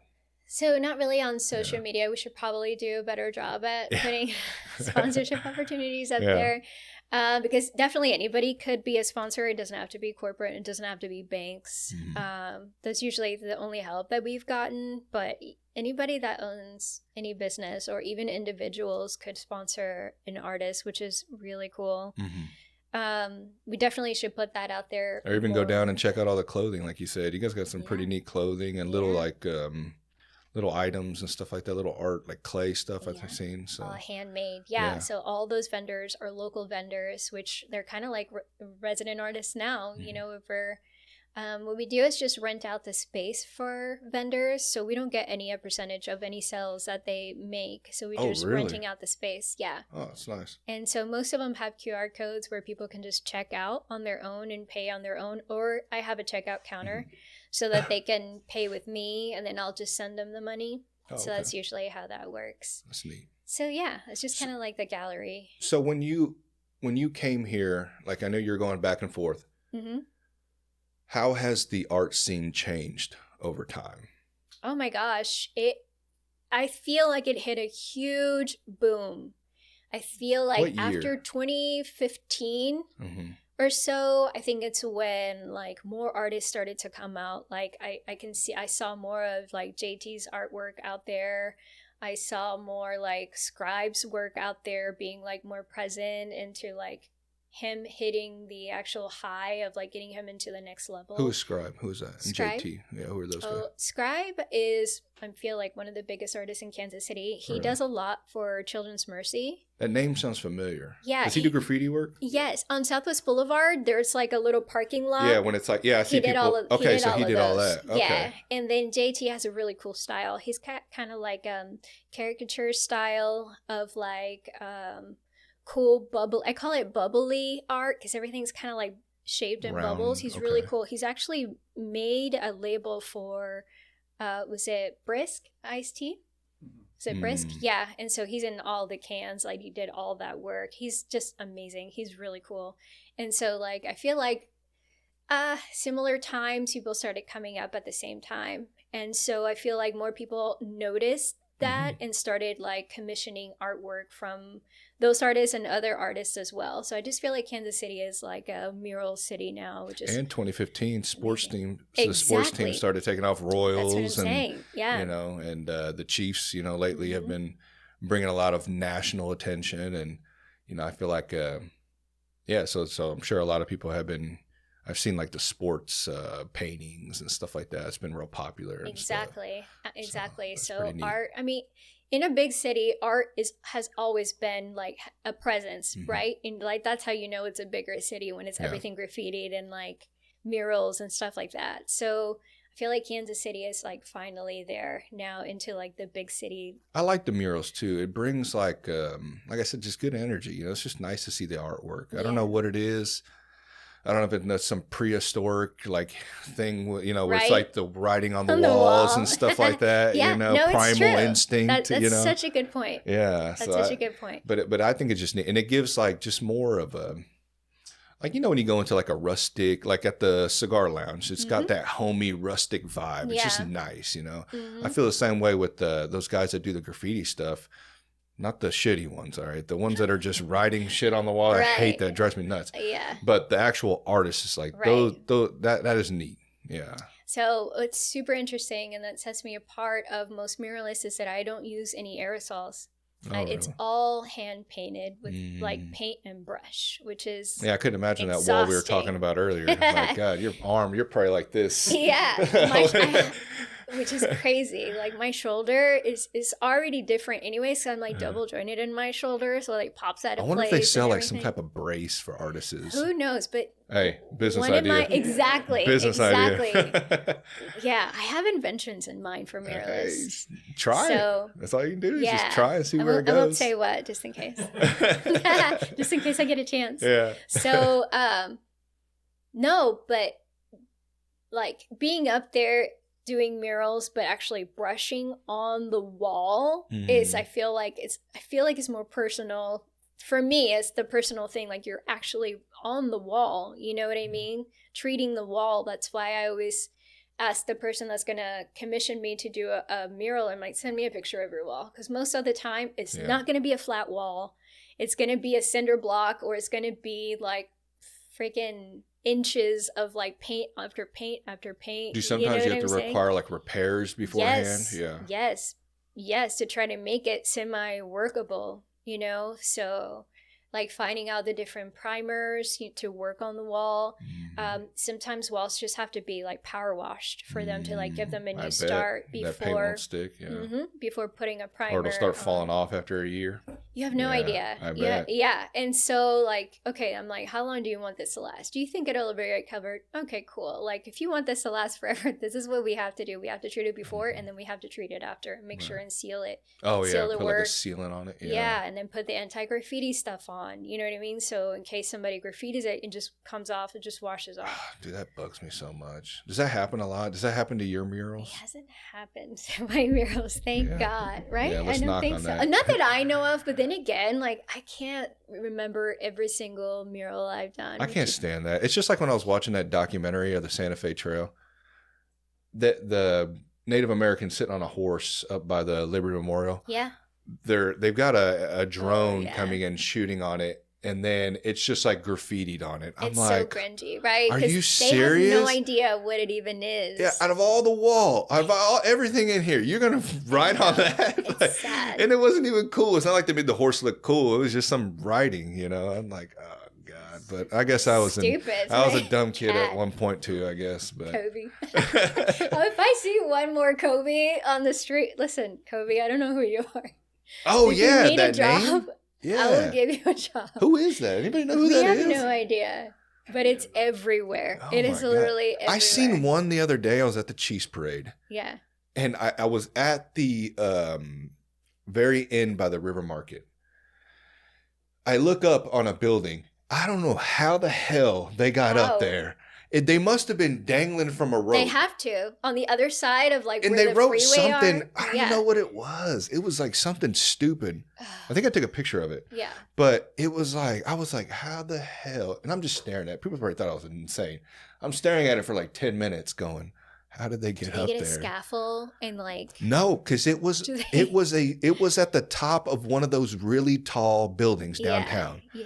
No, maybe they're a window washer and they have the equipment to like hang off. Maybe, stuff. But if you're gonna do that, if you're gonna risk your life, at least draw something good. You know what I mean? If you're gonna go all the way up there, and I want to meet the guy who's gonna power wash that off. Oh, God. That's who I want to meet. Like, That's it's insane. exhausting. You can't. There ain't enough money for me to dangle off the side of that building and power wash that. Gosh. I've always wanted to like do 12 stories high buildings in a mural. I want to. No, you are crazy. No, I feel like now that I'm older, now I like think on a about lift it twice. or like on like one of those little swings. A swing. Oh I've always wanted to get high enough to do that on a swing. I mean, as a muralist, like that's your top dreams, to get as high as possible and to get like the biggest piece. There's other ways of getting high, all right? And I don't know if it's dangling off a roof, all right? Oh man, I don't know, maybe it'll come true, but I'm sure somebody hit you up for that, but when you're up there, you better get over those nerves, because you're going to be like, oh shit, I think I asked for too much. When you're up there and you're actually working, you have to concentrate on what you're doing, especially if you're doing something so precise. And I don't aerosol. I have to paint on the wall. Yeah. So it's like I would be on the wall. Like how the hell would you even aerosol up there with the wind, I wonder? Like it's just blowing everything away. I can see it would be up real close. Yeah. I have no idea. I know it's probably easier to cover more surface, yeah. Yeah, for sure. And I probably will have to I know you're here with your paintbrush. I know, right? Stroking away. Yeah. Does it ever become grueling? Like just all the time. God, like of course. It's what do I get myself into? Like, do you listen to like music I do podcasts, music. I mean, I done like audiobooks. Oh yeah. If I'm there for a while, and I say that because that's how my job is. Like I have a lot of sitting time, hours, and that's why I started a podcast, because podcast literally like saved me in a sense, because if not, I would have gone insane. I look at some of the older guys that I work with that are in their 60s and just no music, no nothing. They're just like chilling there at work all day, and I'm just like, how do you do it, man? Like, you guys are mentally tough, because I would get lost in my head. Like, to be honest, that's what it is. That's where the therapeutic part comes in in doing paintings, because you have to give in to get into your head, to concentrate, to do something. Right. You cannot concentrate and not be in your head. You're right, because I'm just sitting still. I'm watching, spot. and you're actually doing something. Yeah. So when you go in so deep like that, that's why they can do it, because they're not, it's not like nothing's going on and they're listening to everything. They're toning it off, and they're going into their head and like probably replaying or thinking or doing all that, maybe even being creative in their mind. Most inventors do something else, and they think about those things. The ideas come in when they least expect it because they're in their head. A lot of people invent stuff when they wake up and they have dreams because they're in their head. Yeah. So it's like that's the time to like really go into yourself, especially for me. But when I'm just kind of done going in, and you're like, you almost get bored, right? I'm sure you get into like a section where it's just like autopilot. You know, it's nothing like you've done this 1,000 times. All the time. I can finish like a mirror, like a good, like that wall in a day and be fine. Like I just go on autopilot. I know what I'm doing, and I'm just copy and pasting really. And I'm just filling in the walls, kind of like paint by numbers. So that's kind of how I like do my map. So I've seen that. So you sketch it out. Yeah. And so you put numbers, and those are not really numbers. No, it's just an example. But like I've seen some people do that. Like they'll have markings, and I'm guessing it's colors and stuff or shading. Maybe usually, like if you need a map and you're not using a projector to paint something bigger, you have to have some kind of a map, like a draft. And so you superimpose a draft onto the image that you're using, and it's kind of like, okay, you go down 3 squares, there's a line, and you go down 3 squares on the wall, there's a line. You know what I mean? So you can kind of like trace in that way by using a graph. So usually that's what that is. I'm guessing you guys are using like tablets and stuff for that. Oh yeah. I do everything on like tablet. I do superimpose everything and like using graphic designs to like compose the actual image. You know what I mean? But is that something you've been using for a while, or did you used to be more in an old school sense? Yeah, I obviously did. Like when did tech start helping out? I mean, like when did it become kind of popular in the art scene? Yeah, since we could do it over on your phone, really. Since like maybe since I got an iPhone. Yeah, it's probably like early 2010-ish around that time. Yeah, I was really big in Blackberries, and then as soon as I switched over, everybody had a Blackberry back then. You were the shit if you had a Blackberry and a Bluetooth. That's how old we are. We're like, look at my emails. Roll the little ball. Roll the ball. Oh my god. So triggered. Yeah, and so the Sidekick came out, and then that was the big thing. Yeah, just go like that, and your phone is switched. Yeah. So I always used to draw everything first. So if I would like gravitate from a background into a face and like grab from different places, I would like draw it together, and then I'd have my map to do it, but I'd have to see it. I couldn't just start drawing without sketching.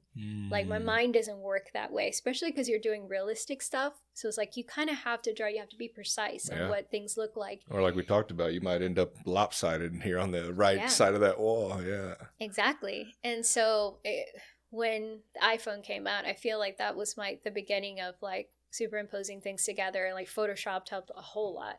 But once I became mobile, you know, to be able to do that on my phone, it was like a no-brainer. Oh, I bet. It was so much easier. Yeah. And like everything's on my tablet now, and like when it's bigger spaces, I'll use the projector. I was going to ask you, I was just getting ready to ask you that. Do you guys like use projectors? Yeah. Big projectors, like the big kind that like are like does that work during the day? You have to do that kind of at night? Sometimes it does. It's usually, we always project at night. So, definitely at nighttime is much better, but some projectors work better than others. And then just depending on how big the wall is. Like the last big wall I did, probably on the west side, the west side one, where the Guadalupe Middle School is, in their basketball court. I did like the entire side of the building. That took a long time, and to get it projected to fit the entire wall, it's really hard. And then when you do get it projected, you might not get precise lines, so you really have to. And I like sketch it out so minimal that I don't do any like, hard details on the draft. I just like literally, this is where the face goes, this is where their eyes are, you know what I mean? And then after that, I can paint everything on. Yeah. So, but it just takes experience. I think it's so neat though, like everything, and I'm sure you're just touching the surface of how you guys prepare and get everything ready. I think it's so neat how much goes behind that, because people don't see that. People just see a mural and go, "Oh, somebody painted that." You know I what I would mean? love to talk about like what to expect when people are like commissioning an artist to do that, because you're right. Nobody walks around with that knowledge and knows how that artist works. Yeah. And so when they're like, hey, can you do a mural for like $500? Oh, how big is your wall? 2 stories high. I'm like, no, if it's anything above 5'5", I'm 5'5". If it's anything above, I'm going to need a scaffold. I'm going to need, or something to like help me get up there and be steady to do it. So that's already a rental People fee. are like, well, just get a ladder. Have you ever tried to paint on a ladder? Like, I'm You'd sure have that's to move every yeah, inch. Like, hell no, I'm not doing I don't even that. like doing that on painting walls. That's not even steady. That's not Yeah. even really steady. Yeah. So it's just like you're and already how do you thinking see about what you're doing. You're like, exactly. yeah. So it's like you're already thinking about like a rental fee there. Equipment cost. Yeah. Equipment costs. And then materials alone. Paint is expensive. The kind of paint that I use is just wall paint, like that you would use exterior paint. Wall paint. But for exterior paint, you're going to need primer, right? And you're also going to need to be able to seal it. And that just depends on like your wall is perfect, already conditioned wall. So that means I don't have to do anything to it. So like murals are expensive because of that. You want it to last, right? So it's like you have to do it right. Yeah, that shit's expensive. Like Sherwin-Williams and Behr and all that stuff. Like, yeah. I mean, brushes that I use, I mean, the time that it takes, it's time consuming. You know what I mean? But my trademark on how I want my murals to be, I want them to look like paintings, like how you would purchase a painting from me. I want my art to like translate in a bigger scale in that way. That takes time. You know what I mean? So it's just like what to expect from an artist. Okay, so when you have an idea in your head, you're like, I don't know exactly what I want, but for sure, like I want a moon with like, I'm looking at this picture right here, that with like an outline of people walking through and you can see the moon in the background, but I don't really know what I want it to look like. Or, hey, I have a business and I just have my logo. Can you like go from there and take it from there? So really you have to like be magical sometimes and be like on the spot and be like, cool, I could do something like this, you know? Never, ever, ever, ever, artists out there, never do a draft for free. Never do a draft for free. Always have like a budget in mind for them to do a fee for sure. So it's like if you have to design anything, if you have to already work towards that mural, even if you're not painting it, charge them for it, because that's part of the deal. Without a draft, without a hard copy of what it's going to be, you can't even start. So that's when the whole process of payment starts. If you want me to do a draft, I have an idea of what you want, but I'm not going to do it I'm not going to show you. And some people are like, well, what do you mean? If I don't know what it's going to be, how do you want me to hire you? And I'm like, if you can't afford to pay me for the draft, you probably can't afford me. Yeah. You know what I mean? Can't afford the painting. And even then, I'm sure you want to put some type of watermark on it like people do with photos so they don't steal that. And take that. Oh, it's happened to me before. Oof, that sucks. It's happened to me before where... all the time you invested in exactly, that. Yeah. Exactly. It's time consuming to like... so they send me a picture of the wall, which is always what you should do. Send a picture of the wall so you can see like how the wall looks, the conditions of the wall, the measurements of the wall. So when you design something square if the wall is square, or rectangle if the wall is rectangle, right? And then what I do is just I design it graphically, like just putting on the details that they want, and then superimpose it on that exact wall so they can see what their wall is going to look like in the bigger scale of things. Yeah. So that people, so it's like so they a whole can actually, presentation. they don't get just a photo and an email. They're like, oh, this is how it's going to look. Exactly. That's awesome. And then using those like measurements, so like it'll look exactly like that. Like that is what we are agreeing on. That's cool. So always make sure that you're charging for your drafts. That's your first payment. And then the second number one thing is do your homework on materials. Know how much material costs and be like, materials are going to be like $100. That's not true. When you go out there and you look at how many colors you're using, sometimes they don't even have the colors. You have to mix the color. So that's 2 cans of paint that you have to mix to make that color come true, or 3, depending. So it's like you have to have like an educated estimate of how much you're going to charge people. You never want to underestimate budget, and then you have to go back out of your pocket to get the rest of the paint, because just the paint will be around $200. Yeah. Not to mention the brushes. for people that brush anyways. For aerosols, you just buy every single aerosol, and that's super expensive. Yeah, so it's best to put some cushion in there then. Yeah, because absolutely, you don't want to go back going, I'm going to need a little bit more money. You never want to ask for more, definitely. And you don't want to pay yourself back for materials you could have asked for. Yeah. So make sure you do your homework on materials. So look at rental fees. Like if it's going to be a big wall, go do your research on how much a lift is going to be, or a scaffold, renting a scaffold. And then the actual, like, getting the material there, getting the scaffolds there is a thing. Getting a truck or a tow truck to go and take that scaffold to that location. Or paying to have them bring it, Exactly. Dropping it off, See how setting much that'll be. Yeah, so you're already $200 material, about $200 to $300 for paint brushes, washing equipment too, like buckets, gloves, stuff like to put over stuff to not get paint on it. Like especially if your high paint is going to drip. Right. Even if you do aerosols. Taping off sidewalks and stuff like that. Yeah. Yes. So that fee, into the materials, and then like renting the thing, getting that thing delivered there, transported to that location, making sure you have a flat surface to even have something like that. Because, not everybody can hang off the wall. That's probably not even safe anyways. You have to have special studs on roofs to be able to hang from anything. Oh, yeah. So, that alone is around maybe $1,000, depending on how many days you're renting it. So if it's just one day and it's like $200 or $100 a day, it's depending on what you're using. So it's like all those go into play. Yeah. You know what I mean? So you have to have like a good presentation, not just your draft, after you get paid for your draft. And the draft does not include the final price either. It's like, oh, I've already spent $50 or however much you want to charge for a draft, depending on how big the project is. Like, you've already spent, $200 on the draft. Well, what do you mean it doesn't go into the final? It's like, no, that was before. What you're going to be paying me in the final thing is the time it took me to make it. Not the materials, not the rental fee or anything. No, it's the time me putting into all of that. Right. You know what I mean? So it's like, keep that in mind. How big is my wall that I want to be to have a mural in?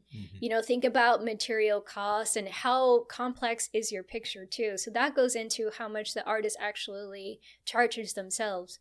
Every artist charges different, depending on what their value, that they value the work that they do. And I'm sure you learn a little bit every project you do too. Absolutely. But I love what you're saying though. Even the details that you give, like, you don't want to be a sloppy artist. You don't want to just, because you're not gonna get your name spread out there. It's in any type of thing you do. It's like paying attention to those small details is what sets you apart. And that's good advice, especially for up and coming artists. Absolutely. And always ask for a budget. It's like, do you have a budget in mind? Most people's like, I don't know what murals go for, so I'm not sure. So I always start with, okay, well, how big is your wall?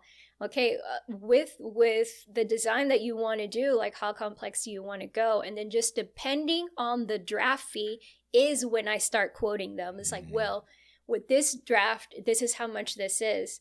You know what I mean? So you don't want to over design for a mural to cost $5,000 when they have a $2,000 budget. If they have a $2,000 budget and they know they can't go over that, you should ask that. What price would you not go over so I don't over design? Or to see if this even works. Like this may not work. You don't want to waste a bunch of your time. Exactly. Because if you over design, which I sometimes do, I'm not gonna lie, because I love detail and I love realistic stuff, which takes me longer. Dance to do. Yeah.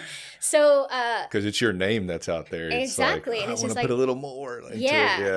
So I always put like a twist to it that I'm not just like, okay, I want to stay under budget, but I still want it to be like my style and I'll still make them happy.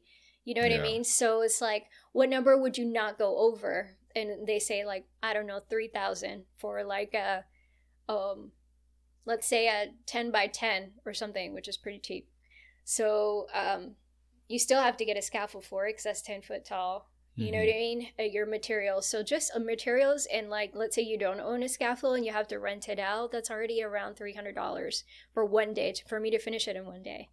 And so, because I'm thinking about transportation for the scaffold and stuff, I don't own a truck. You know what I mean? So I have to get it there. It's like, how are you going to get it there? It's like already, that's a charge. You know what I mean? So, and then the time, I don't charge by the time. I do not charge by square inch, and I don't charge by the time. I charge by value of what the actual draft and what we decide that the image is going to be. You know what I mean? So let's say I know they have a $3,000 budget. I'm like, okay, I have to stick to that. So I'll design something that's worth $3,000. We're not really lower than that because that's not including design. That's not including materials. That's not including rental stuff. So it's like, really, how much am I going to get paid for that? So, okay, then design from that. Okay, this image here is worth something. You know what I mean? And into their budget. If they have no budget and they're like, well, we actually have a grant, but we don't know how much to spend for it. Cool. Awesome. So let me design something amazing. And then from there, they're like, well, how much is that? You'll have to have a number in mind. Don't just go out blind and be like, oh, you know what I mean? So as you're designing, think about how much the value is. So when it's time for presentation and you're presenting that draft, you already have a number in mind. Do you know what I mean? So I'm like, well, this is actually going to cost like $10,000 or something like that. And then they're like, okay, so how much do you think it's going to take you? So also have that in mind, like probably 2 weeks, maybe a month. It just depends, really. If you're starting from the bottom, you don't need the rentals for that time until like you get to that place, and then you'll have to, so it'll be like less days, so staying under budget.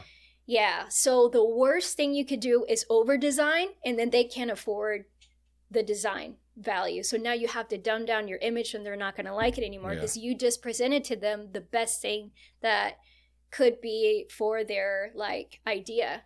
Yeah.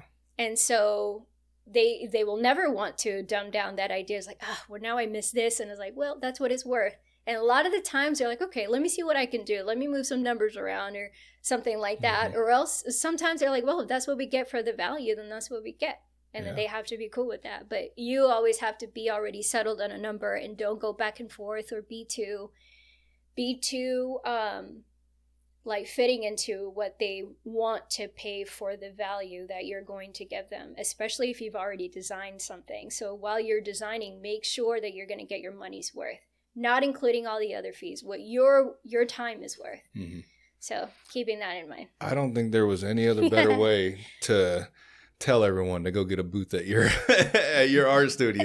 I mean, that was just even me, I'm like, I didn't know all that went into it. Oh, yeah. I mean, it's definitely a business transaction. Like, if you're an artist, I mean, how beneficial it would be to rent, one of your rooms there. Because at the same time, they're going to be around you learning, I'm sure, about all this stuff. Do you offer like actual classes to help people through all this stuff? To be honest, no. But I mean, you kind of gave it away all for free right now. That's fine. Every artist should know this. Please make. That's beautiful. I'm glad you said that, because some people would want to.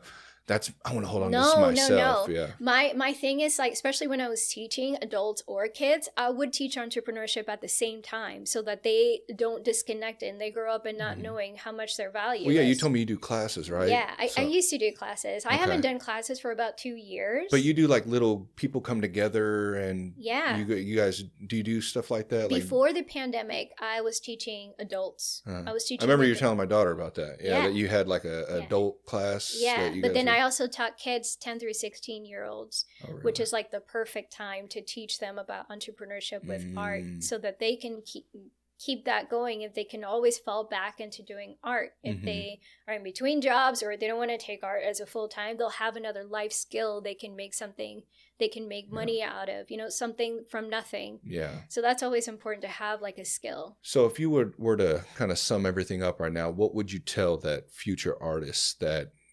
person, they're really into it, what they need to do next to kind of get to that next level? Like I said, keep practicing and use social media. If you're already on social media, that's free marketing for yourself. Right. Take pictures, take videos of you, like doing time lapse of the things that you're doing. Don't be scared to put yourself out there. Yeah, take that leap. Yeah, definitely. Because I know that can be hard. I mean, even myself, I fight it sometimes. Absolutely, especially being a muralist and like getting big jobs and stuff. Being a woman is really hard. They see me, I go in there and they're like, do you have help, ma'am? Does somebody else help you do Even these? in the art space? Oh, really? absolutely. Because who's hiring you? The person that's hiring you doesn't know anything about art. Right. They see a big wall. They're like, oh, so you're going to paint this by yourself? You know, I get that all the time. Or when I'm working and my boyfriend's there, they're like, oh, you've done such a great job. And he has to be like, actually, it's her. You know what I mean? I would have been like, yeah, thanks. I appreciate that. I wouldn't be mad at him. But yeah. And so I would just say don't be intimidated by anything. Like if a woman can like do really big walls and go to like six floors or so, 3 floors, just depending really. But if we can do that, I mean, you could do that at any age. I'm only 5'5". So let's say a teenager is taller than me, he could probably get more work done and be a guy. Like, that's awesome. Yeah. The earlier you can start, the better. I would just say practice your craft. Don't just be like, okay, I'm going to start doing it. That's one thing we're talking about, that muscle memory. Like, I didn't even think about that. Yes. You know, just keep doing it. Keep like a guy learning a guitar. Keep playing, you know, and you'll get better and better. Exactly. Because do you think that you have to be born with that type of talent? I don't think so. I think you have to be born with an inkling of like creativity and like. But you think the art can be taught? Yes. Okay. Because I've always chalked it up to they're just talented. It's I just feel like it's all a mental thing. It's all like a mental thing. Like what is it called? It's like just depending on where you are mentally. Like I took a lot of art therapy classes, and so they teach you about like when you give a kid colors and like a pencil, depending on what they draw and what colors they pick, it's like what they have going on. So I just feel like depending on where you are mentally, like if you are a creative person, number one, and you're interested, I feel like you can learn it. Anything could be taught. I just feel like it maybe not look like a traditional art piece, but most art doesn't. And some people are going to stand out from others. I mean, just like in sports, and there's going to be really athletic, gifted people, but then there's still going to be those grinders who just never gave up. Maybe they didn't have that talent that they were born with, but they worked and worked and worked, and they're still up there just in their own lane. If you're a good student and you're able to like really listen and take like monkey see, monkey do kind of thing, I just feel like anybody could do it and be like grow and get good at it. I mean, it doesn't mean you have to like become a full-time artist, but it'd just be another skill that you know how to do, which is really cool. And one thing I believe everybody should have is a hobby. Absolutely. Like even if it's not something professional, if it's just something you love to do it. Because what are you going to do? Go home after work, sit down, watch TV all day, drink a beer? Like, I mean, it may be all right after a while, but go find something, and it doesn't have to be art or what this sport or this. If you like a specific thing, immerse yourself into that, and have that getaway, from what you're doing from the day to day. But yeah, absolutely. that's great. I would just tell artists to just keep practicing, keep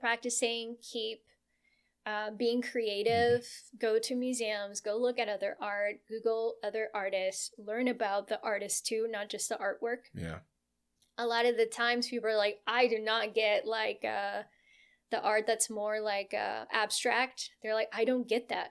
But I'm like, well, did you read the description or what they feel like it is? Like how they feel, what they've tried to like convey from the painting. A lot of the times a message comes from the artist if you can't relate. But the art is from the eye of the beholder, right? I don't know if I'm saying that right. No, it's right. Because fool me once, fool me twice, can't be fooled again. How can you judge art? I mean, art is to that person. It's their style. I have a cousin, Luis Garcia. He does his own, like he does his hearts with wings. Yeah. And he does these, and he's got cool art, and it's his own style. And I've seen him do stuff at Matty Rhodes and stuff like that. And but everyone's got their own specific style. You have your murals and he has his stuff. And I've seen those. I talked to you about those, what's their names? The ITR cons. Oh yeah. Isaac the one I was talking to with them. They do the beautiful graffiti stuff, and I mean, it's just, everyone has their own lane, and, you can't really, I mean, I guess you could judge it in a sense of, how good it is, but you can't be like, oh, well, this isn't good because this isn't like this Like that person's. one. Yeah, it's like everyone has their own style. Exactly. I've seen people flick a paintbrush at a piece of paper. I don't really gravitate to it, but there's people who love that stuff. Those stuff get sold for like millions of dollars, and I'm just like, what is that? Can you explain to me? You're an artist. What is that? I mean, is that? I'm not knocking them. It's the name. Most of the time, it's the name of the artist. Right. It's almost like comical. How the hell did they develop that name though? Like, did they have time? It definitely takes time. Most artists don't even get famous or known until they pass away, and then the art gets like, oh damn, that's almost like in the rap game. Memorized. Same thing. Picasso was exactly the same. He wasn't really well known until he passed, and then like he blew up. Frida Kahlo, she wasn't even famous, and now she's everywhere. Do you feel like you have to have some sort of dark past in order to be a real, truly good artist? Depending on the art that you do, because everything is therapeutic, right? You're letting your emotions go. So it's like sometimes you can have darker art, like Frida. She went through a lot. You know what I mean? She had limbs taken off. You know, and living through that. I'm honest with you, I don't remember the story. I need to watch the documentary. Yeah, she was in a trolley accident, and so like she from that stemmed a whole lifetime of medical stuff. Like she eventually had to get a leg taken. It started with like a foot taken off. There wasn't good circulation, so she had that going. She tried to have children and couldn't have children. And then she was also bi, so there was that too. She married Diego Rivera, like the doggest of the doggiest men. The number one, like, cheater of all cheaters, really, in Mexico. Yeah. It was like the golden era. So, like, whenever Marilyn Monroe was going, those were their times, you know? And so... Oh, so it was that recent? Yeah. Oh, really? That's how, that's the timeline. I always thought for some reason that she was from like a long time ago. Well, if I only remember the unibrow. That's all I remember learning in high school. I remember the unibrow. And the thing is that her unibrow was like not even that serious. She just like over exaggerated because it became like her character and who she was. You know what I mean? She was that bug girls when they see that? They're like, I just want to pluck that. I don't think anybody would like. I don't know. It just depends on your personality, really. Yeah. But I mean, if she can rock it, I just feel like anybody can rock it. But I mean, yeah. So it's just depending on their life. You know what I mean? The kind of art, like translating, like your life translating into art, and really, so just depending on what they went through. Yeah. And you're seeing more on the woman's side of it. You see a lot of women coming up in the art scene right now, or do you feel like there's a lot room for a lot more? There's a lot room for a lot more, just like any industry. It's just unfortunately unequal to this day. You know what I mean? So I want to see more women muralists. I know that we're out there, but they have a spot now at your studio. So definitely, yeah, that's awesome. Yeah. Well, I hope you can kind of bridge that. That'll be good, you know, to kind of help out and show them what they can become. You know, so that would be awesome. Do you have anything coming up? Any type of, do you want to put out there? Yeah, I want to invite everyone to the Nelson Atkins. I have a painting there, the Nelson Atkins Museum of Art and the contemporary side of the museum. So it's going to be up until September of this year. Awesome. So it was an exhibit for a year. It's part of a group exhibit. It's 22 artists, including myself, all local artists, all Latino artists. Oh, okay. So I'm just happy to be a part of that exhibit. That was really cool. So if everybody could go and see it, a little special thing about it is that if you're standing in front of my painting, there's like a line on the floor. It's like a little mat thing. If you stand on the mat, you'll hear a song. My sister wrote that song. She's a singer-songwriter. Oh, really? And so it's kind of like a sound umbrella. So if you stand right on the line, like you're the only one that could hear it. And it almost feels like it's in your head, you know, like one of those sound things. Yeah. So that's really cool. So that's up until September. Any other stuff like... You got any murals coming up or anything? Murals? Yeah, I do have a really cool job coming up working with the White Ribbon Project, which is lung cancer awareness. I'm doing a portrait of a person that passed through lung cancer. And so that portrait is going to be part of their campaign for awareness. Oh, okay. To get checked for lung cancer. Gotcha. So that's going to be really cool coming up. I don't really have murals in line yet. But once that season starts, it's going to be hectic, I'm sure. You definitely need to start Fingers hitting. No, I think I for sure they will. And hit up all those Mexican restaurants too, because they need some help. All right. There's some I've been in there and I'm just like, damn, man, the first mural, who painted this? Yeah, like, the first mural put I've some ever art in done. here, you know? Definitely. Yeah, I agree. And I love that you offer a different, not the same old, thing, just copy and paste, Yeah, different just depending on what they want. Yeah. So that's how You know what you should do? What would be awesome is if you Uh-huh. redid, like right there on Cesar Chavez, that whole wall, because that thing is like falling apart. People have told me that. Yeah, Oh my definitely. God. But some of those artists are still living, so it's like there's no way that I can paint over like. Yeah, but historic. they can't like hire you guys to touch it up or like. It's a city thing. We have to have like a city grant to like redo all of those things because it was a city that paid for it in the first place. So, I mean, unless we want to volunteer, which I'm pretty sure that's the reason why it still looks that bad. Yeah, because they want people to volunteer. Well, let's. Yeah, it's falling apart. Wall bearing. What's it called? Oh yeah, last thing they want anybody's water. Concentration of lime. So yeah. That makes the paint push off. Yeah, and so after they did it. Really. Yeah. And you don't want one of them walls to fall on you either while you're painting. That would suck. Well, that's not the thing. The thing is that it won't hold the paint. Mm-hmm. It won't hold the paint because water. It's right. like there's dirt and stuff. I wonder so if they all could that water, put something over it that you could paint on, like something. But then like you'd have a to wood redo panel. that whole history, and then there's that conflict. But you're right. So man, I don't know. But. I would rather our tax money go to some of that, so I'm sure they can find a room and budget for that. That would be where amazing. some of our shit goes to. So. Right, that would be awesome. That'd be really cool. But yeah, no, that'd be awesome. But no, I want to thank you for coming on. Thank you for it's having been great. me. I learned a lot today about like I said, when I dive into people, it's like it amazes me how much is behind everything. I think this is why I love to do it, just to see the whole. Like I said, we just probably scratched the surface, but I think it's awesome, especially like your backstory. I think coming from where you came from to the United States. I even think growing up in that rural town helped change probably your mindset and stuff, and then moving to Kansas City and just getting to see all these different places probably helped with creativity. I had a guy on, I've said it before, Shug Easy. He's a breakdancer, owns a school, and he got to travel to Japan and like all these different places that he went to, and because his father was in the military. And when I talked to him, you can see a person who's been in different areas and how it's kind of changed their way of thinking and how open they are to different cultures and people and styles and all sorts of stuff. It all plays a part and kind of helps them grow. Definitely.